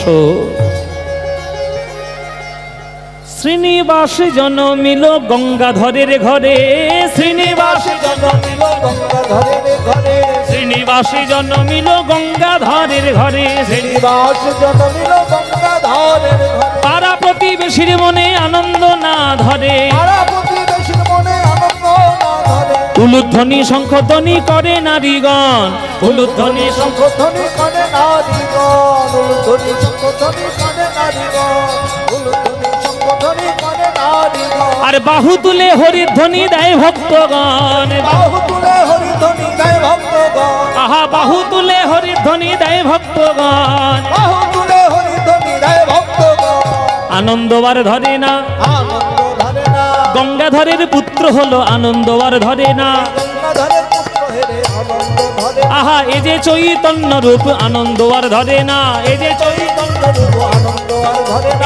এ যে চৈতন্য, তোমরা গৌর গৌর গৌর বলো, এ যে চৈতন্য রূপে গৌর গৌর। গৌর বলো, এই যে চৈতন্য রূপ গৌর বলো, এই যে চৈতন্য রূপ গৌর বলো, এই যে চৈতন্য রূপ গৌর বলো। আনন্দ ধরে না, আনন্দ ধরে না, আনন্দ ধরে না। ও মায়েরা বলো, তোমাদের কার আনন্দ হচ্ছে? সবার আনন্দ হচ্ছে। পাড়া প্রতিবেশীতে যদি কারো ছেলে হয় আনন্দ তো হবেই, আর মেয়ে হলে যদি কেউ না করেছে আর মাথা নেড়েছে, তার ব্যবস্থা আমি এই আসর থেকেই করব, হাইকোর্টে কেস করব। এখনকার দিনে ওই সব তুলনা করলে হবে না। ছেলেও জন্ম নিলে আনন্দ হবে, মেয়েও জন্ম নিলে আনন্দই হবে। ছেলে যদি নারায়ণের স্বরূপ হয়, মেয়ে লক্ষ্মীর স্বরূপ। কিন্তু পুত্র সন্তানের জন্ম হয়েছে, একেবারে অবিকল যেন গৌর জন্ম নিয়েছে। আহা, এই ওই পাগলা ঠাকুরের একটা ছেলে হয়েছে, এই ছেলেটার জন্য ওর মাথার ব্যামোটা ঘুচবে। হ্যাঁ, মাথার ব্যামোটা ঘুচবে। ওর পণ্ডিত বললে সাড়া দেয় না, ওর গঙ্গাধর বললে সাড়া দেয় না, ভরচাঁদ বললে সাড়া দেয় না। ছেলেটার জ্বালায় মায়ায় মায়ায় ঠিক থাকবে। হ্যাঁ, যদি একটু ভালো হয়। আর ছেলেটা কি সুন্দর দেখতে, একবারে দুধে আলতা গায়ের রং, একবারে ঠিক।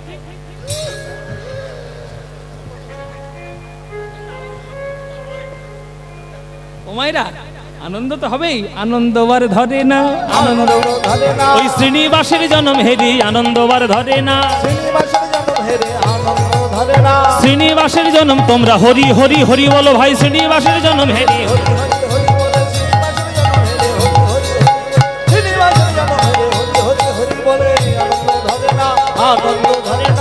আনন্দ ধরে না।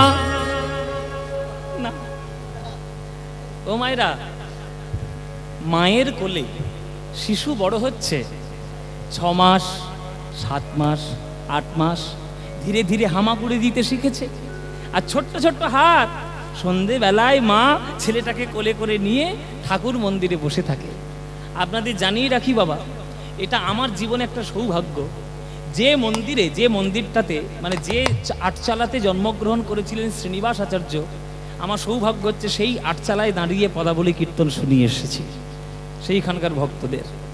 আমার এটা বিরাট বড় সৌভাগ্য।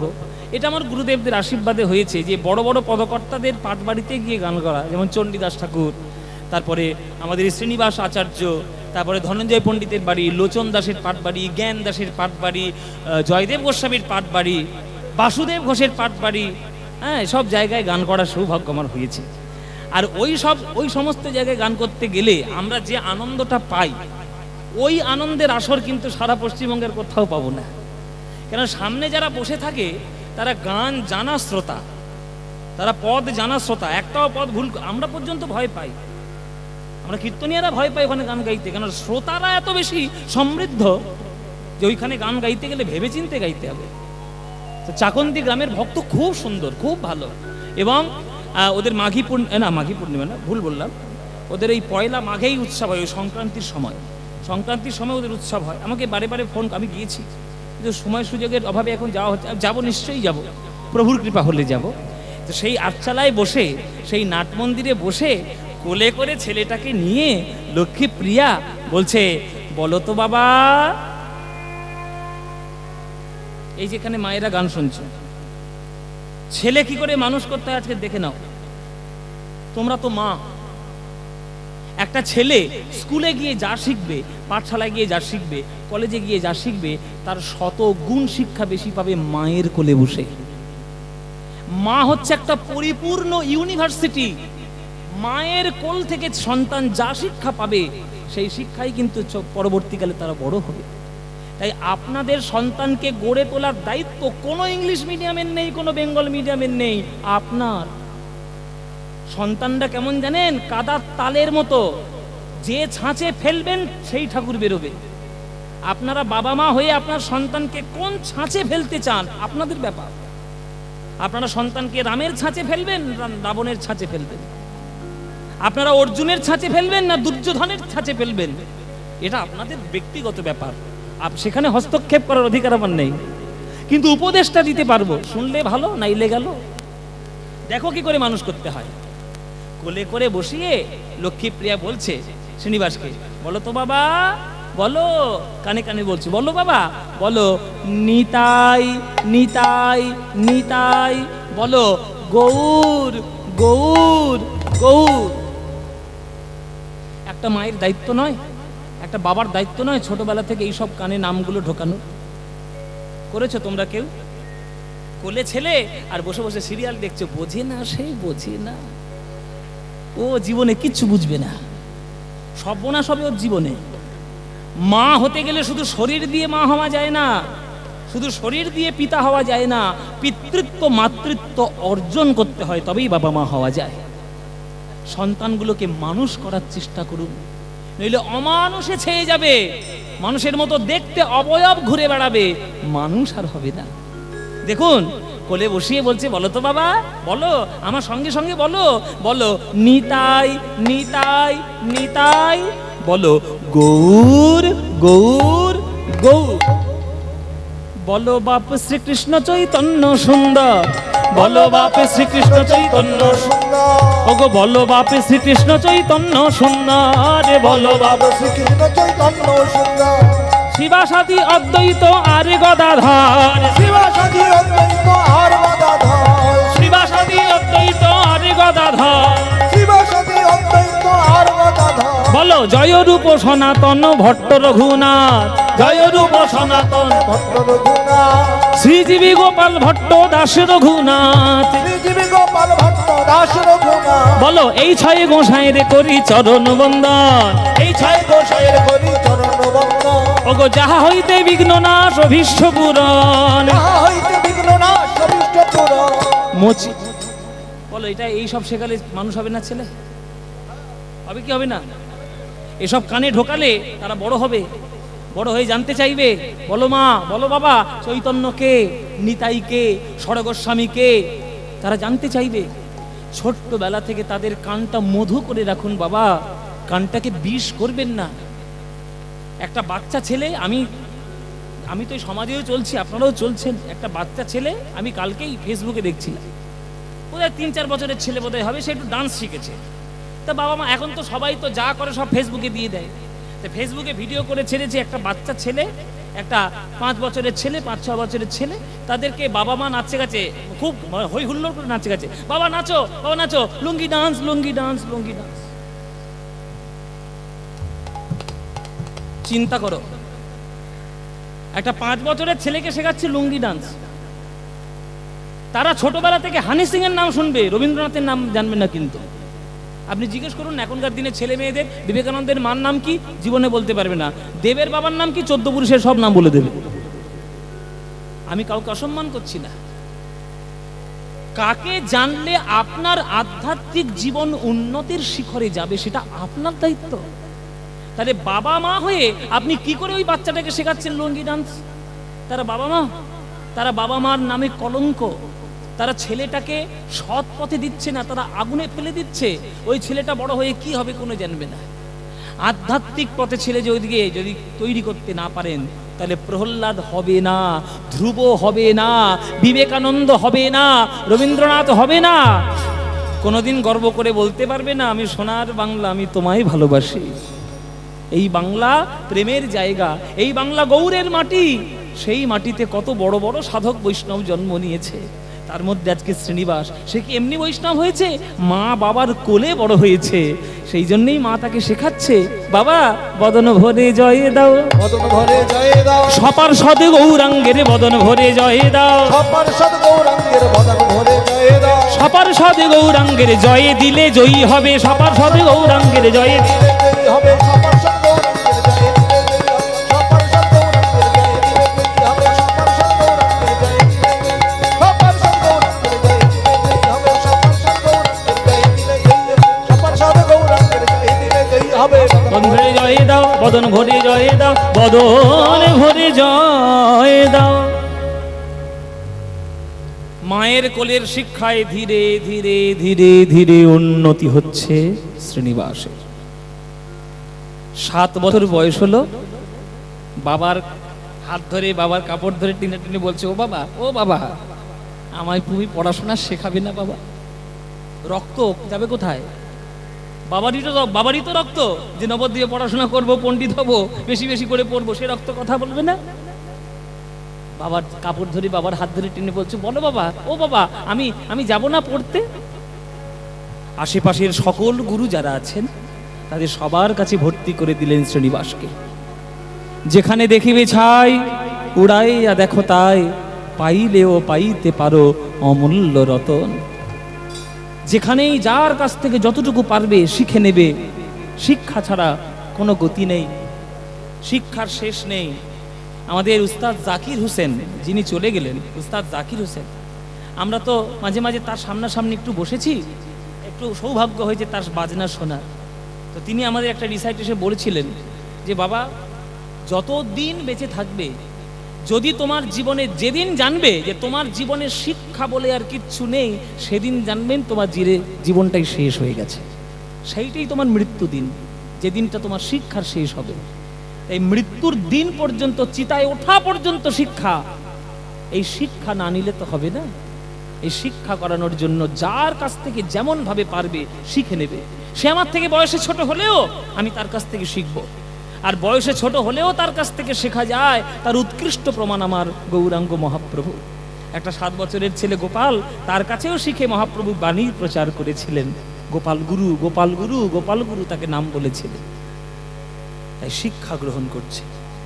আশেপাশের যত গুরু ছিল সবার কাছ থেকে শিক্ষা লাভ করে 12 বছর পার করলো, মহাপণ্ডিত হয়ে গেল শ্রীনিবাস ভট্টাচার্য।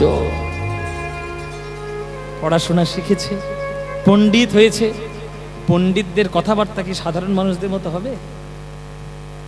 একদিন বাবার কাছে এসেছে, আহা এসব জীবন কি মধুময় জীবন, এসব এই জন্য লীলা উৎসবগুলো শুনতে হয়, তবে ভক্ত হওয়া যায়। বাবার কাছে এসছে, এবার কথাবার্তার মধ্যে শালীনতা, ভদ্রতা, পণ্ডিত যে হয়েছে তার একটা প্রমাণ পাওয়া যাচ্ছে। বাবা কি হয়েছে বাবা? আমি তোমাকে একটু প্রণাম করি আর একটা কথা বলবো। কি হয়েছে? না আগে প্রণামটা করি। আচ্ছা ঠিক আছে কর বাবা, কি হয়েছে বল। আমি তোমায় একটা কথা বলবো, তুমি কিছু মনে করবে না তো? না মনে করার কি আছে, কি বলবো? যা বলবি বল। তুমি আমার বাবা, পাড়ার লোকেরা যদি তোমার নামে কিছু খারাপ কথা বলে আমার কি খারাপ লাগবে না ভালো লাগবে বলো বাবা? কেন, কি বলেছে? পাড়ার লোকেরা তোমার পণ্ডিত মশাই বললে তুমি সাড়া দাও না, ভট্টাচার্য মশাই বললে সাড়া দাও না, নাম ধরে ডাকলে সাড়া দাও না, চৈতন্য দাস বললেই তুমি নড়ে চড়ে বসো, তখন তুমি সাড়া দাও। এই চৈতন্য দাস কে? কে তোমার চৈতন্য? কার নামে তুমি এত পাগল হয়েছ বলো? আমার বাবার নামে খারাপ কেউ বললে আমার খারাপ লাগবে না? কার নামে তুমি পাগল হয়েছো বাবা? নাম ধরে ডাকলে তুমি সাড়া দাও না, তুমি চৈতন্য দাস বললে সাড়া দাও। এই চৈতন্যটাকে আমায় আজকে জানতে হবে। গঙ্গাধরের চোখের কোণ থেকে জল পড়ছে। ওরে শ্রীনিবাস রে,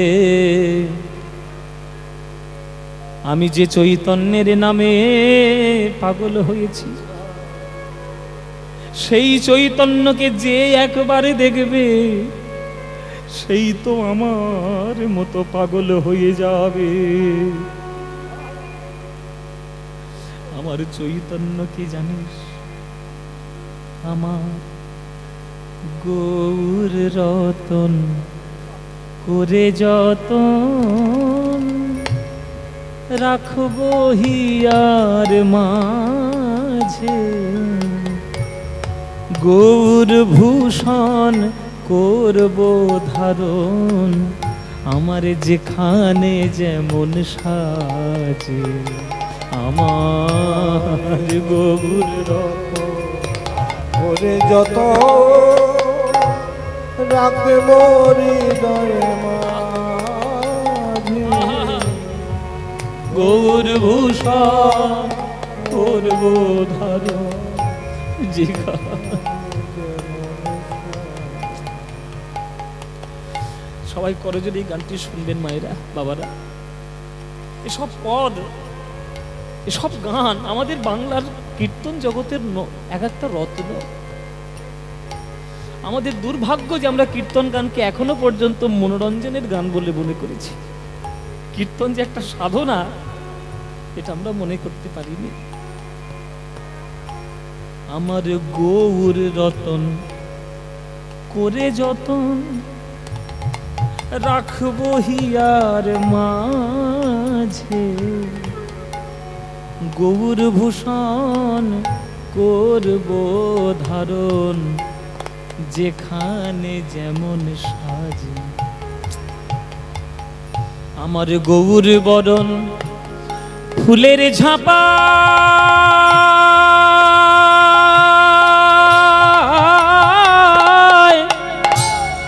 আমি লোটন বাঁধবো চুলে, গৌর বরণ ফুলের ঝাপা,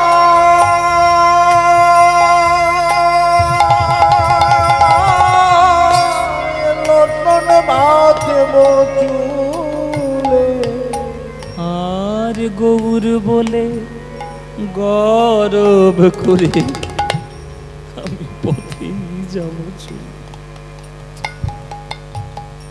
বাবা, আপনি যদি রাস্তা থেকে হেঁটে হেঁটে যান, সন্ধেবেলা একটা কাপড়ের পুটুলি কুড়িয়ে পেয়েছেন, অন্ধকারে দেখতে পাননি তার মধ্যে কি আছে, বাড়িতে এসে পুটুলি খুলে দেখছেন তার মধ্যে 100 খানা সোনার মোহর আছে। কেউ যদি অযাচিত ধন রাস্তার মধ্যে সোনার মোহর কুড়িয়ে পায়, সে কি পরের দিন সকালবেলায় পাড়ার লোককে দেখি দেখি বেড়াবে? মোহর পেয়েছি, মোহর পেয়েছি, মোহর পেয়েছি বলবে? সঙ্গে সঙ্গে সে যত শীঘ্র সম্ভব সেই মোহরটিকে সিন্দুকের মধ্যে তুলে রাখবে, নইলে ব্যাংকের লকারে গিয়ে সে জমা দিয়ে আসবে। হ্যাঁ গো, 100টা মোহরের যদি এত দাম হয়, আমার গৌর হরির কত দাম তোমরা? আমার গৌর হরি কি মোহরের থেকে কম? পৃথিবীর সকল সোনা একদিকে রাখো, আমার গৌরকে একদিকে রাখো, ওই গৌর ছাড়া কারোর হৃদয় তুলবে না। তোমরা দেখছো কি সই ওই গোরা রূপে আমার, আমার সকলই গেল ভেসে।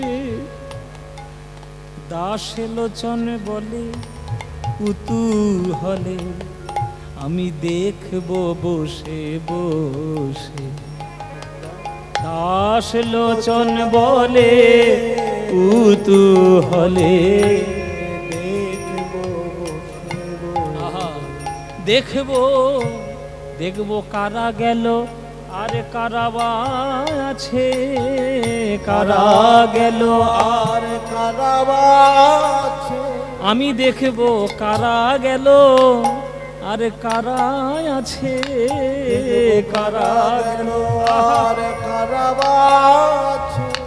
আমি গৌর ভালো বেসেছি বলে দেখবো কারা গেল আর কারা বা আছে। গৌর ভালো বেসেছি বলে দেখবো কারা আমায় ভালোবাসে।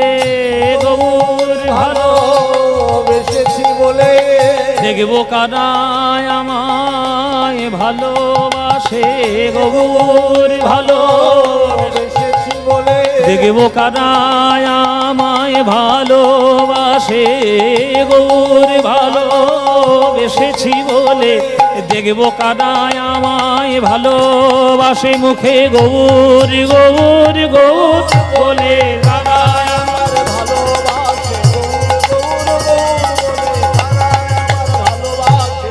গৌর গৌর গৌর বলে দেখবো কারা গেল আর কারা বা আছে। লোচন বলে কুতূহলে দেখবো বসে বসে। বাবা তুমি তো গৌরকে দেখেছো, আমি তো গৌরকে দেখিনি। তাহলে তোমার চৈতন্য সেই গৌর যে মার কোলে বসে বসে আমি করতালি দিয়ে ছোটবেলায় শিখেছি গৌর গৌর গৌর, এই সেই গৌর, এই সেই চৈতন্য। বাবা আমি দেখবো কি করে তোমার ভালোবাসার ধন আমি পাবো কি করে? আমি তোমার পুত্র হয়ে তোমার গৌরকে আমি কি করে চরণ ধরবো আমায় বলে দাও। ওরে শ্রীনিবাস, পড়াশোনা অনেক করেছিস, যতদিনই বেঁচে থাকবি ততদিনে পড়াশোনা করতে পারবি, কিন্তু একবার যদি গৌর চলে যায় আর গৌরকে পাবি না।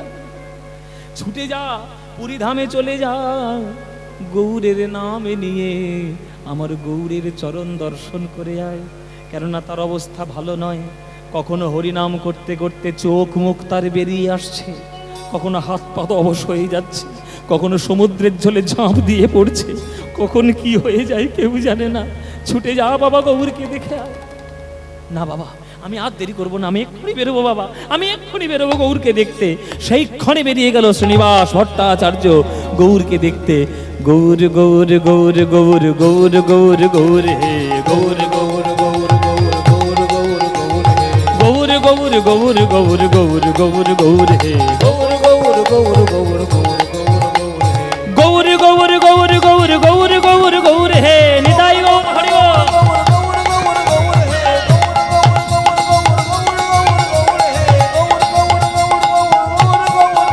গৌর হে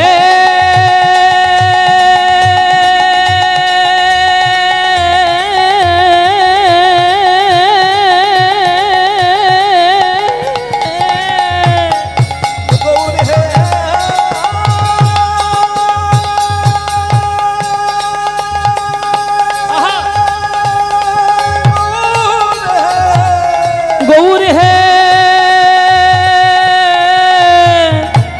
আমার গৌর হে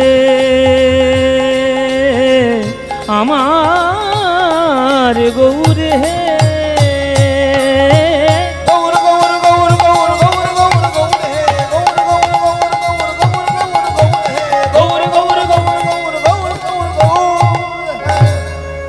ও ভাই, ও ভাই, আরে তুমি এত হন্তদন্ত হয়ে ছুটে ছুটে কোথায় যাচ্ছ গো? বলে আমি পুরী ধামে যাচ্ছি। পুরী ধাম? তো জগন্নাথ কি পালাচ্ছে নাকি? এত ছুটে ছুটে যাওয়ার কি আছে? আরে ধীরে ধীরে যাও, আনন্দ করে যাও। আরে পুরীতে যাচ্ছ, এত আনন্দ করে তাড়াহুড়ো করার কি আছে? ধীরে ধীরে যাও। বলে আমি কি শুধু জগন্নাথকে দেখতে যাচ্ছি ভাই, আমি আর একজনকে দেখতে যাচ্ছি। কাকে? শ্রীকৃষ্ণ চৈতন্য মহাপ্রভুকে। হ্যাঁ, কাকে দেখতে যাচ্ছ বললে? কেন মহাপ্রভুকে? মহাপ্রভু, ও আচ্ছা। নিজের মাথাটা নিচু করে নিল। শ্রীনিবাসের মনে সন্দেহ হলো, প্রভুর নাম শুনলে তুমি মাথাটা এরকম করে নিচু করে নিলে কেন? আরে কেন নিচু করে নিলাম? ওই দেখো এক বট গাছের তলায় বাবাজি বসে বসে কাঁদছে। ওই বাবাজির কাছে বসে তুমি গিয়ে খোঁজ নাও কেন আমি মাথা নিচু করলাম। বাবাজি, ও বাবাজি, তুমি কাঁদছো কেন? কি হয়েছে? আমি কাঁদছি, আমি পুরীর থেকে আসছি, তাই আমি কাঁদছি। পুরীর থেকে? আমিও তো পুরী যাব। পুরীতে গেলে জগন্নাথকে দেখলে কেউ তো কাঁদে না। আপনি কি জগন্নাথ দেখেননি? আপনি কি শ্রীকৃষ্ণ চৈতন্য মহাপ্রভুকে দেখেননি? বলে আমি যা দেখেছি দেখেছি, আর ভাগ্যে হয়তো কাউর দেখা হবে না। কেন? আমার সোনার নিমা, সোনার নিমা, শ্রীকৃষ্ণ চৈতন্য মহাপ্রভু এই জগতে না, এই জগতে ছেড়ে তিনি চলে গেছে। প্রভু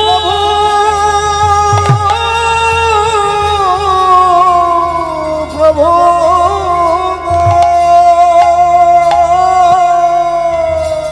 গৌর হে,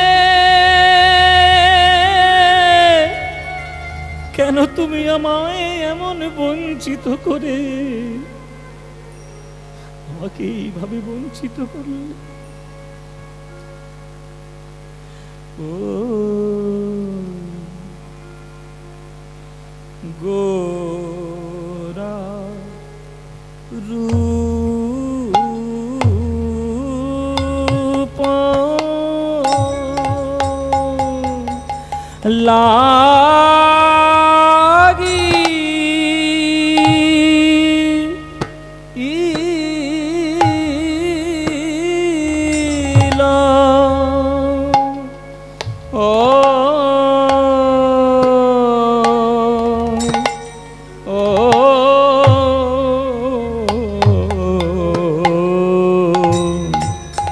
গোরারূপ লাগিল নয়, ও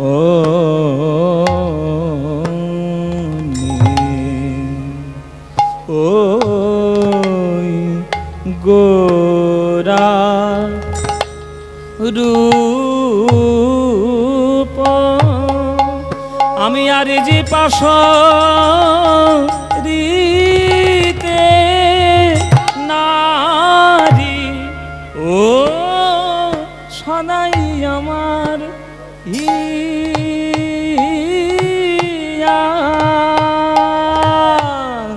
আয় জাগে আর যে পাশ রিতে নারী, সদাই আমার হিয়া আয় জাগে আর যে পাশরিতে নারী, সদাই আমার হিয়া আয় জাগে আর যে পাশরিতে নারী, সদাই আমার হিয়া আয় জাগে আর যে পাশরিতে নারী, সদাই আমার হিয়া। হরি বল হরি বল। আয় জাগে আর যে পাশরিতে নারী, সদাই আমার হিয়া আয় জাগে আর যে পাশরিতে নারী, সদাই আমার হিয়া আয় জাগে আর যে পাশরিতে নারী,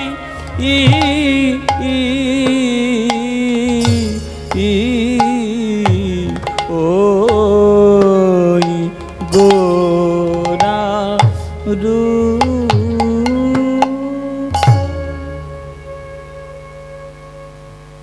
এই হচ্ছে কীর্তন, এইটাই কীর্তন। আপনারা যে ধৈর্য ধরে শুনলেন, এটাই ভাগ্য ভালো আমার। নইলে বড় গান শুনলেই লোকে টোটো ধরে, বলে এবার সময় কাটানো শুরু করেছে। কি করব বাবা, এখনকার তো অধৈর্যের জীবন, তাই কীর্তনের কাছে বড় গান কেউ শুনতে চায় না। যাক, আমরা গুরুর কাছে দু একটা গান তবু একটু শেখার চেষ্টা করেছি। আর আজকে গাইতাম না, আপনারা এত সুন্দর করে সন্ধেবেলা থেকে আমার গানটা শুনছেন, এত ধৈর্য ধরে শুনছেন, ওই জন্য আমার গাইতে ইচ্ছে হলো, তাই গাইলাম। রূপ লাগিল নয়নে, কিবা দিবা কিবা নিশি, শয়নে স্বপনে। এটাও একটা অংশ আছে, সেটা গাইছিল বাবা পালাবে।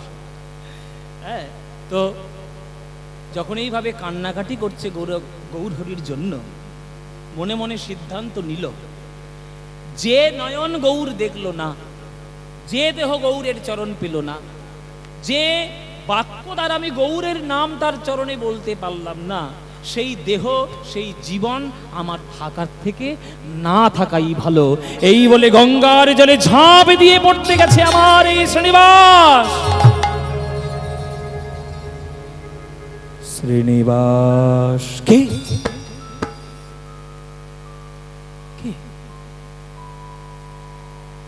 তুমি যার নামে পাগল, আমি সেই কথা বলছি। প্রভু,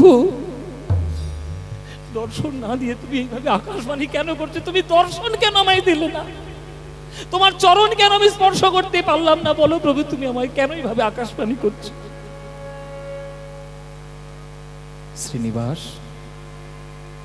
84 লক্ষ জনের মধ্যে মানব দেহ শ্রেষ্ঠ দেহ, আর তুমি এইভাবে দেহটাকে পেয়ে নষ্ট করছো। জেনে রেখো শ্রীনিবাস, এ দেহ তোমার দেহ নয়, ওটা আমারই দেহ। অংশ স্বরূপ তুমি জন্মগ্রহণ করেছ। বৈষ্ণব জগতের যে অপূর্ণতা রয়ে গেছে, সেই অপূর্ণতা পূর্ণ তোমায় করতে হবে। আর তুমি আমাকে এইভাবে ফাঁকি দিয়ে তুমি আত্মহত্যা করছো শ্রীনিবাস। পুরীধামে যাও, পুরীধামে যাও, অনেক ভক্ত তোমার জন্য ব্যাকুল হয়ে আছে। তোমাকে দেখলে আমার অদর্শনে তারা পাগল, তোমাকে দেখলে তারা খানিকটা শান্ত হবে। যাও যাও, তাদেরকে একটু প্রবোধ দাও। আমি তোমায় আশীর্বাদ করি, আমারই অংশ স্বরূপ তুমি জন্ম নিয়েছ। আজ থেকে বৈষ্ণব জগতে তোমার যা গুরুত্ব থাকবে, আমার সম গুরুত্ব তোমাকেই দেওয়া হবে। যাও, পুরীধামে যাও, আর দেরি করো না। চলেছে পুরীধামে।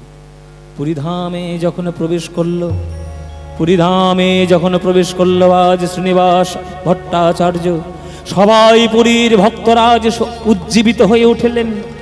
গৌরের মতো দেখতে, গৌরের মতো কথা, গৌরের মতো বাণী, ওই দ্বিতীয় গৌরে এসেছে বলে মনে হয়। সবাই ছুটে গিয়ে শ্রীনিবাসের চরণে আছা রেখে লুটিয়ে পড়ল। এই যে গৌর, গৌর এসছে, গৌর এসছে, আমাদের গৌর এসছে। শ্রীনিবাস, শিগগির তুমি আমাদের গদাধরের আশ্রমে যাও। গদাধর নইলে প্রাণে মরে যাবে, তুমি গদাধরকে গিয়ে দর্শন দিয়ে এসো। সঙ্গে সঙ্গে গেলে এনে গদাধরের আশ্রম। সেটা কোথায়? টোটা গোপীনাথের মন্দির। টোটার গোপীনাথ, আইটোটা বলে একটা মন্দির আছে, টোটা গোপীনাথের মন্দির বলা হয়। সেইখানে সেবার দায়িত্বে গদাধর থাকতেন। আর প্রত্যেক দিন সন্ধ্যাবেলায় মহাপ্রভু গিয়ে তার কাছে শ্রীমদ্ ভাগবত পাঠ আস্বাদন করতেন। তার কাছে গিয়েছে গদাধর। গদাধর শ্রীনিবাসকে গৌর রূপে পেয়ে প্রাণের মধ্যে জড়িয়ে ধরলেন। শ্রীনিবাস, একবার আমার সামনে বসো শ্রীনিবাস, তোমাকে দুটো ভাগবতের শ্লোক শোনাই, মনে করব আমার গৌরকে যেন শ্লোক শোনাচ্ছি। সেই শ্লোক আস্বাদন করলেন গদাধরের মুখে। শ্রীনিবাস বলছে, গদাধর প্রভু, একবারও আপনি গ্রন্থের দিকে তাকালেন না, অনর্গল শ্রীমদ্ ভাগবতের শ্লোক বলে গেলেন। বলে গেলেন, তাহলে আপনার কি ভাগবত মুখস্থ? হ্যাঁ বাবা। যখন আমার কাছে গৌর ভাগবত শুনতে আসতো, আমি তাকে ভাগবত পাঠ করে শোনাতাম। আমার ভাগবত পাঠ শুনে গৌরের নয়ন জলের বিরাম থাকতো না, আর তার নয়ন জল দেখে আমারও নয়ন জলের বিরাম থাকতো না। নয়নের বিন্দু বিন্দু জল ওই পুঁথির উপরে পড়ে পুঁথির কালি মুছে গেছে। ওই গৌরীকে শোনানোর জন্য শ্রীমদ্ ভাগবত আমার সম্পূর্ণ মুখস্থ রয়েছে। তোমাকে শোনালাম, মনে হলো যেন গৌরীকে শোনালাম। এসো এসো, তোমাকে আজকের পবিত্র জায়গা দেখাই। পবিত্র জায়গা কোনটা? সমুদ্রের ধারে নিয়ে গেলেন, স্বর্গদ্বার শ্মশানের পাশে হরিদাস ঠাকুরের সমাধিতে নিয়ে গেলেন। ওগো শ্রীনিবাস, একবার প্রণাম করে নাও। মহাপ্রভুর নিজ হাতে দ্বারা বালি খুঁড়ে নিজের হাতেই সমাধি দিয়েছিল জগন্নাথের কাছে।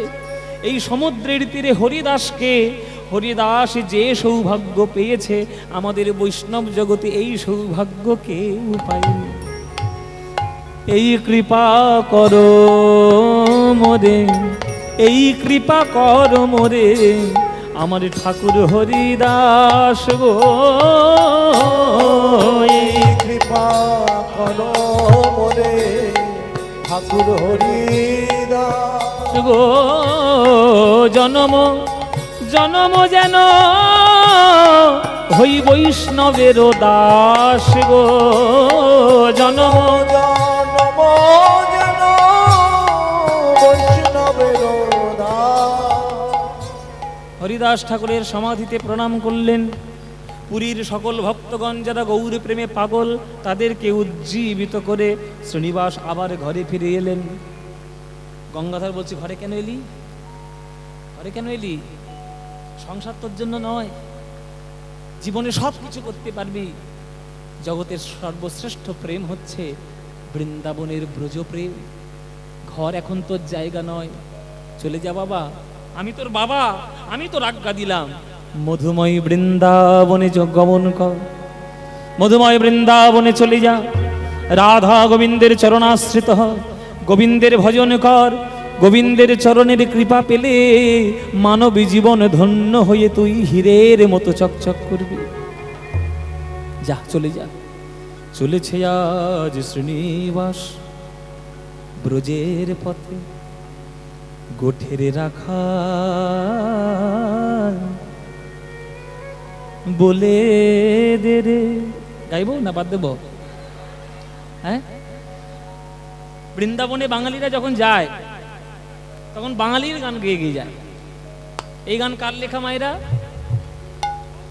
কাজী নজরুল ইসলাম। এই গানটা লিখেছে বলে নজরুল ইসলামের জাত গেছে? তোমরা শুনছো বলে জাত গেছে? আমরা তো গাইছি, আমাদের জাত গেছে? আগে মানুষ হও, দাড়ি পরে রাখবে, আগে মানুষ হও। শিখা ধুতি পরে রাখবে, আগে মানুষ হও। যারা জগতে কাজ করতে এসছে তারা কাজ করে চলে গেছে বাবা, আর আমরা শুধু জগতের অক্সিজেন নষ্ট করতে এসছি আর খাদ্যগুলো নষ্ট করতে এসছি। আমরা জগতের নষ্টের জন্য এসছি আর তারা কাজ করার জন্য এসছে। তাদের মধ্যে একজন নজরুল ইসলাম, আমার খুব প্রিয় কবি। নজরুল ইসলামকে আমি এত ভালোবাসি, তার রচনার মধ্যে যে প্রেম খুঁজে পাওয়া যায়, ওই রকম প্রেম আহা আর কোথাও পাবেন না। আমাদের বাঙালিদের 14 পুরুষের সৌভাগ্য ভালো যে নজরুল ইসলাম আমাদের বাংলায় জন্মগ্রহণ করেছে। গোঠের রাখাল বলে দে রে, কোথায় বৃন্দাবন,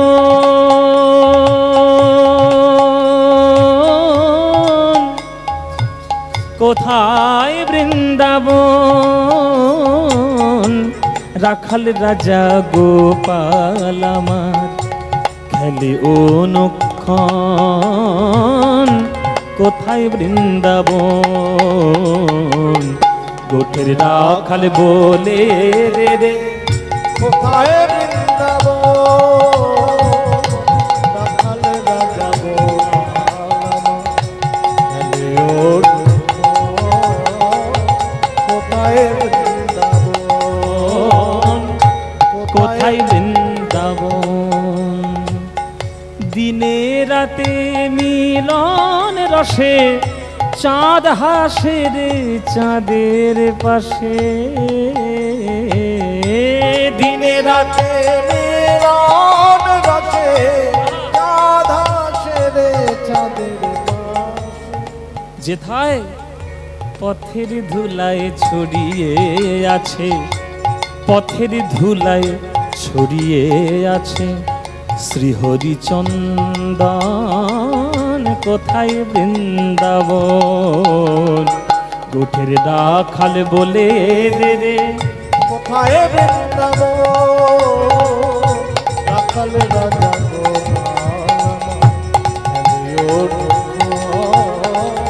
কোথায় বৃন্দাবন। কৃষ্ণ নামের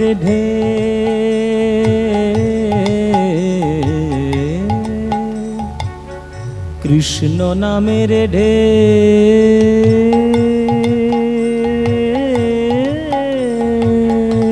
ওঠে রে সুনীল যমুনায়, তমাল বনে আজ কানর নপুর শোনা যায় গো, নপুর শোনা যায়। এই গান হবে আর হবে এই গান? আপনারা বাঙালি, আমরাও বাঙালি। যে ধুলা মাখার জন্য স্বয়ং গোবিন্দ ধুলা মাখে, বৃন্দাবনে যারা গিয়েছেন তারা জানবেন।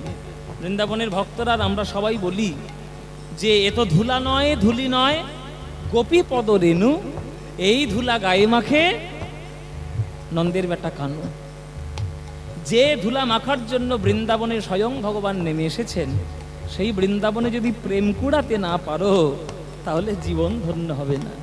ধাসা রে গা রে গা রে গা পা মা পা রে মা গা, ধাসা রে গা রে গা রে গা পা ধাসা ধা পা গা, গা পা সা নি ধা ধা দা নি দা নি দা নি দা সা নি দা পা পা দা গা গা পা গা রে গা সা গা রে গা রে সা।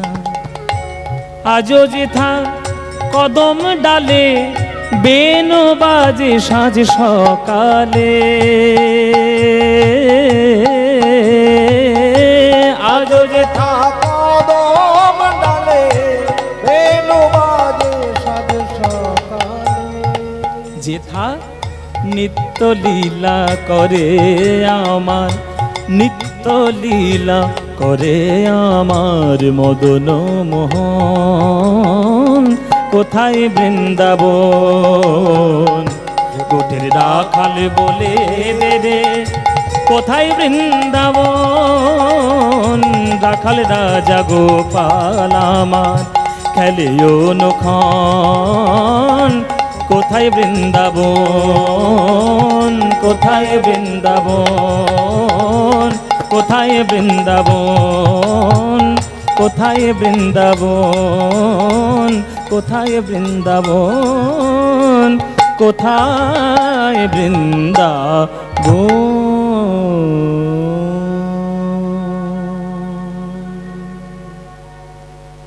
সবাই বলবেন, বলুন বৃন্দাবন ধাম কি, বৃন্দাবন ধাম কি, বৃন্দাবন ধাম কি, শ্রীমতী রাধা রানী কি, শ্রীমতী রাধা রানী কি, श्रीमती राधा रानी की। बोलो प्रेम से राधे राधे, बोलो राधे राधे, बोलो राधे राधे। वृंदावनं सखी भुववितनोति कीर्तिं यदि देवकी सुतपदाम्बुजलब्धलक्ष्मी गोविन्द वेणुमनमत्तमयूरनृत्यं प्रेक्षादिसान्य परतान्य समस्त सत्वम्। বৃন্দাবনে তখন এক বৈষ্ণব বাস করতেন, তার নাম হচ্ছে গোপাল ভট্ট গোস্বামী। কি বললাম আমি? এই গোপাল ভট্ট গোস্বামীকে ষড় গোস্বামীর এক গোস্বামী। আমরা সবাই কি বলি মায়েরা? জয় রূপ সনাতন ভট্ট রঘুনাথ, তারপরে কি শ্রীজীব গোপাল ভট্ট। এই হচ্ছে গোপাল ভট্ট। এই গোপাল ভট্টের বাড়ি কোথায়? এই গোপাল ভট্টের বাড়ি ছিল দক্ষিণ ভারত। শ্রীরঙ্গম বিষ্ণু মন্দিরে যখন মহাপ্রভু চাতুর্মাস্য ব্রত করেছিলেন, তখন এই গোপালের সেবায় দ্বারা তিনি সন্তুষ্ট হয়েছিলেন। তার সেই বিষ্ণু মন্দিরের সেবায় যিনি ছিলেন তার নাম হচ্ছে বেঙ্কট ভট্ট। সেই বেঙ্কট ভট্টের পুত্র হচ্ছে গোপাল ভট্ট। তা মহাপ্রভু তার সেবায় খুব সন্তুষ্ট হয়ে বলেছিলেন, গোপাল পড়াশোনা কর, তোদের দক্ষিণ ভারতে যেসব শাস্ত্র আছে এরকম উত্তর ভারতে এরকম শাস্ত্র নেই, তুই সব শাস্ত্রগুলো পড়বি, পড়ে আমাদের জন্য সংকলিত করে তুই বৃন্দাবনে নিয়ে যাবি। তারপরে মহাপ্রভু চলে গেলেন আমার পুরীধামে। ততদিনে গোপাল ভট্ট মহাপ্রভুর আজ্ঞায় সকল শাস্ত্রের সার করে তিনি হরি ভক্তিবিলাস গ্রন্থ রচনা করলেন। আর সেই হরি ভক্তিবিলাস গ্রন্থ নিয়ে আজ বৃন্দাবনে তিনি হাজির হলেন গোপাল ভট্ট গোস্বামী। তাই শ্রীনিবাস যখন প্রবেশ করবে, যেদিন বৃন্দাবনে প্রবেশ করবে তার আগের দিন রাত্রির বেলায় স্বয়ং মহাপ্রভু গোপাল ভট্টকে স্বপ্ন দিলেন। গোপাল প্রভু স্বপ্নে দেখা দিয়েছ, নিশ্চয়ই কোনো উদ্দেশ্য আছে। নিশ্চয়ই উদ্দেশ্য তো আছে। শোন গোপাল, আগামীকাল আমার অংশ স্বরূপ শ্রীনিবাস ভট্টাচার্য তোর আশ্রমে প্রবেশ করবে। তুই বাবা তাকে দীক্ষাটা দিয়ে দিস, আমি তোকে আজ্ঞা দিয়ে গেলাম। তো ছাড়া কিন্তু কেউ তাকে দীক্ষা দেবে না। তাই শ্রীনিবাস ভট্টাচার্য যেই প্রবেশ করেছেন বৃন্দাবনে, আজ গোপাল ভট্ট দুহাত বাড়িয়ে দাঁড়িয়ে রয়েছেন কখন শ্রীনিবাস প্রবেশ করবে। ছুটে গিয়ে জড়িয়ে ধরেছে, ওরে শ্রীনিবাস বলে বুকের মধ্যে। চিনতে কোনো অসুবিধা নাই, যেহেতু গৌরের মতোই দেখতে। বুকে জড়িয়ে ধরে বলছে, শ্রীনিবাস তোমাকে দীক্ষা দেব আমি, প্রভু আমায় কাল রাত্রে আজ্ঞা দিয়ে গিয়েছেন। সেই গোপাল ভট্টের কাছে দীক্ষিত হয়েছিলেন শ্রীনিবাস ভট্টাচার্য। দীক্ষা গ্রহণ করলেন। তারপরে জীব গোস্বামীর চরণে গেলেন। জীব গোস্বামীর চরণ প্রান্তে গিয়ে তিনি শ্রীমদ্ ভাগবত পাঠ শিখলেন। জীব গোস্বামীকে রূপ সনাতন গোস্বামীর ভাইপো। ওনার মতো এক বিদগ্ধ পণ্ডিত, ওনার মতো ভাগবতের টিকাকার, ওনার মতো ভাগবত ব্যাখ্যাকার ভারতবর্ষে আর দ্বিতীয়টি হয়েছে বলে আর কেউ কখনো মনে করতে পারবে না। সেই শ্রী জীব গোস্বামীর চরণে বসে শ্রীমদ্ ভাগবত পাঠ শিখলেন। আর জীব গোস্বামীর চরণে রাধা গোবিন্দের ভজন শিক্ষা লাভ করলেন। বলে কেহ বহু অঙ্গ সাধে, কেহ সাধে এক অঙ্গ, সাধিতে সাধিতে ওঠে প্রেমের তরঙ্গ। বৃন্দাবনের কার্য সমাধা করলেন, প্রেম লাভ করলেন, রাধা গোবিন্দের সেবা করলেন। গোপাল ভট্ট গোস্বামীর চরণে দীক্ষা লাভ করে আজ শ্রীনিবাস ভট্টাচার্য আবার ফিরে এলেন বাংলায়, এলেন জাজিগ্রামে এসে হাজির হলেন।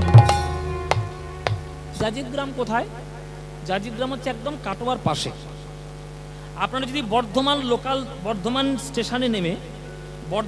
স্টেশনে নেমে কাটোয়া লোকাল পাওয়া যায়, কাটোয়া লোকাল ট্রেন আছে।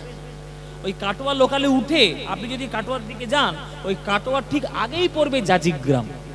একদম রেল লাইনের ধারে বটগাছের তলায় শ্রীনিবাস আচার্যের পাঠ এইখানেই রয়েছে। আমারও সেখানে দর্শন সৌভাগ্য হয়েছে।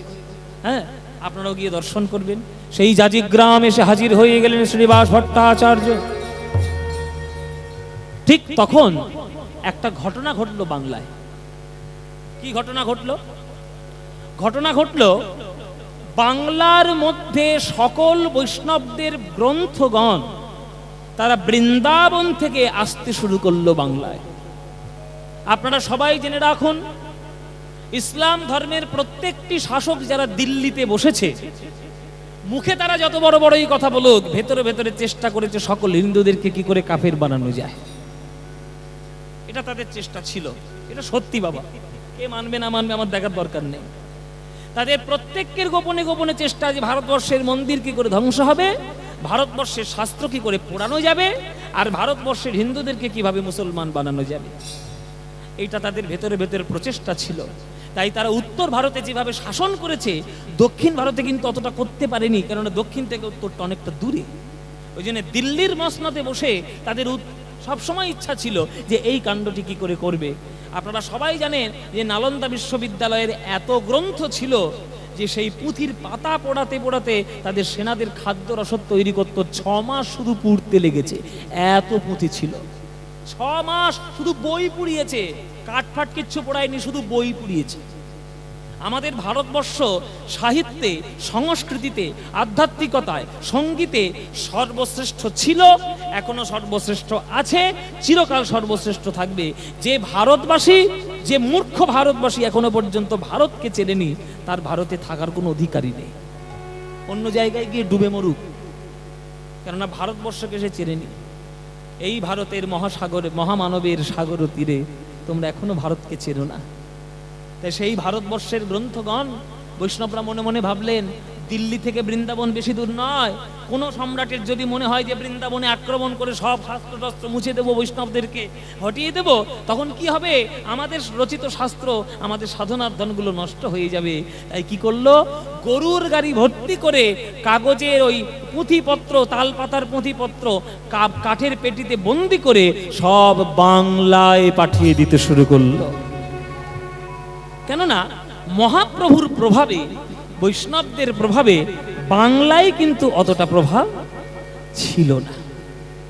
ওই শাস্ত্র পুড়িয়ে দেওয়ার ভয়, এটা বাংলায় ছিল না, ওটা ছিল দিল্লিতে। তাই তারা সব বাংলায় পাঠিয়ে দিতে শুরু করলো।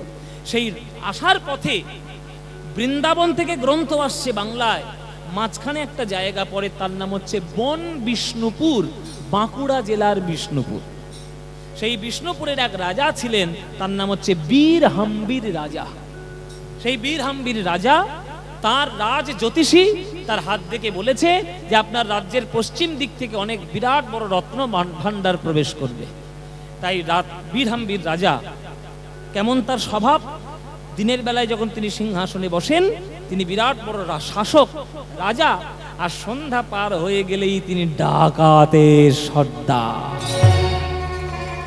বিরাট বড় ডাকাত, ডাকাতি করবে। কেন না, বাঁকুড়া হলে, বাঁকুড়া জেলাটা হলো বাংলা, বিহার, উড়িষ্যার বর্ডার। আর বর্ডার মানেই আপনারা সবাই জানেন 2 নম্বরই মাল পাচার হবে। তাই সেই 2 নম্বরই মালগুলোকে পাচার করার রোধ করে সেগুলো লুটপাট করে নিয়ে আসতো, নিজের কোষাগারে ভর্তি করতো।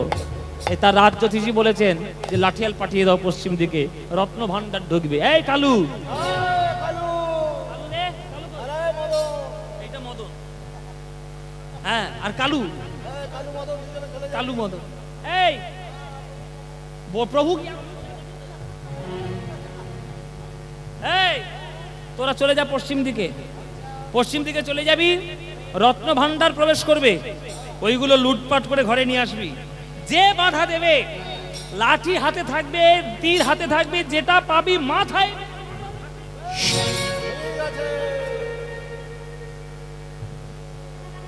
এক্ষুনি মরে গেছে। ও মায়েরা, সবাই লাঠিয়ালগুলো গিয়ে দাঁড়িয়ে রয়েছে, রত্ন ভান্ডার লুটপাট করবে। আচ্ছা, ভক্তদের উদ্দেশ্যে বলে দিই, আপনাদের সবার জন্য প্রসাদের ব্যবস্থা আছে। দয়া করে আপনারা দূর দূরান্ত থেকে সকল ভক্তগণ যারাই এসেছেন প্রসাদ গ্রহণ করবেন। ভক্তকে, যে ভক্তের গৃহে আপনারা এসেছেন তাকে সর্বাঙ্গীন কল্যাণ কেমন আপনারা করে যাবেন। আপনাদের মনের বাসনার জন্য কীর্তন শোনাচ্ছে, শরীরের ক্ষুধা মেটানোর জন্য খাদ্যের ব্যবস্থা আছে, প্রসাদের ব্যবস্থা আছে, আপনারা প্রসাদ গ্রহণ করবেন। সেই রাস্তায় যখন এবার ঢুকছে তখন সেই লাঠিয়ালরা মেরে তাড়িয়ে দিয়েছে। আরে রে রে রে রে রে রে রে, আরে রে,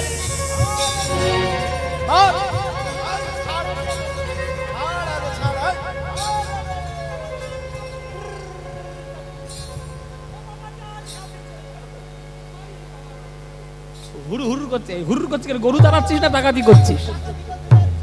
ও মায়েরা দেখো, হুড় করে ডাকাতি করতে যাচ্ছে। ও মায়েরা, বৈষ্ণবরা মারের ভয়ে সব পালিয়ে গেল। পুরো কাঠের পেটি, গরুর গাড়ি ভর্তি করা, সেইটা ডাকাতি করে নিয়ে ঘরে এলো। সকাল হয়ে গেছে, রাজা বলছে দেখ দেখ দেখ, একেবারে সোনার পাত ফাত সব রয়েছে, দেখ ভালো করে। প্রত্যেকটা বাক্স খুলছে, ও মা, সোনা পাবে কোথায়, শুধু তাল পাতা বেরোচ্ছে। কারণ আগেকার দিনে তাল পাতায়, হ্যাঁ, পুঁথি লেখা হতো, বুঝতে পারলো না যে তাল পাতার মধ্যে কি লেখা আছে। তখন বীর হাম্বির রাজা ডেকে নিয়ে এলো তার গুরুদেব ব্যাস চক্রবর্তীকে। ব্যাস চক্রবর্তী পড়ে দেখছে, ওরে বাপ রে বাপ, মহারাজা আপনি কি ভেবেছেন রত্ন ভান্ডার হলেই কি শুধু সোনা দানা গয়নাগাটি হতে হবে? এই যে রত্ন ভান্ডার আপনি পেয়েছেন, আপনার কপালে এসে জুটেছে, এ আর কারোর কপালে এসে জোটেনি। আপনি এই রত্ন ভান্ডার, গ্রন্থ ভান্ডার যোগ্য মানুষের হাতে সমর্পণ করবে। সেই যোগ্য মানুষকে যখন চারিদিকে ঢেড়া পিটিয়ে দিল, তখন এই শ্রীনিবাস আচার্য এলেন এই বৈষ্ণবপুরে। শ্রীমদ্ ভাগবত পাঠ শোনালেন। সবাই করজোড়ে বসবেন। ভাগবত পাঠ শুনিয়ে রাজার মন গলাচ্ছে শ্রীনিবাস আচার্য। বৃন্দাবনং সখী ভুব বিতনোতি কীর্তিঃ यद देवकी सुतपदाम्बुजलब्ध लक्ष्मी गोविंद वेणो मनमत्तमयोरनृत्यं प्रेक्षादिशान्य परतान्य समस्त सत्यं बर्हापीडं नटवर बापु कर्णयो कर्णिकारं बिभ्रद्वासो कनककपीशं वैजयन्तीं च मालं रन्ध्राणवेणधरसूधया पूरयन् गोपवृन्दै वृन्दारण्यं स्वपदरमणं प्राविशद गीतकीर्तिः तूणिताण्डविनिरतं वितनुते तुण्डावलिलब्धये कर्णक्रोडकडम्बिनि घटायते कर्णाभृतभ्रस्प्रियं चेतप्राङ्गणसङ्गिनि विजयते सर्वेन्द्रियाणां कृतिं न जाने जनितक यद्भयमृते कृष्णते वर्णद्वै हे कृष्ण करुणा सिन्धु दीनबन्धो जगत्पते गोपेश गोपीकान्त राधाकान्त नमस्तुते तप्त काञ्चन गौराङ्गी राधे वृन्दावनेश्वरी वृषभानुसुते देवी तं नमामि हरि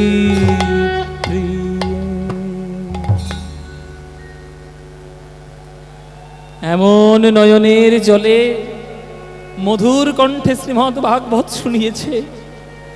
যে বীরহাম্বীর রাজা অর্থ ছাড়া কিছু বোঝে না, আজ সিংহাসন থেকে ছুটে এসে গুরুর চরণে পড়েছে পরমার্থ লাভ করার জন্য নয়ন জলে কাঁদছে।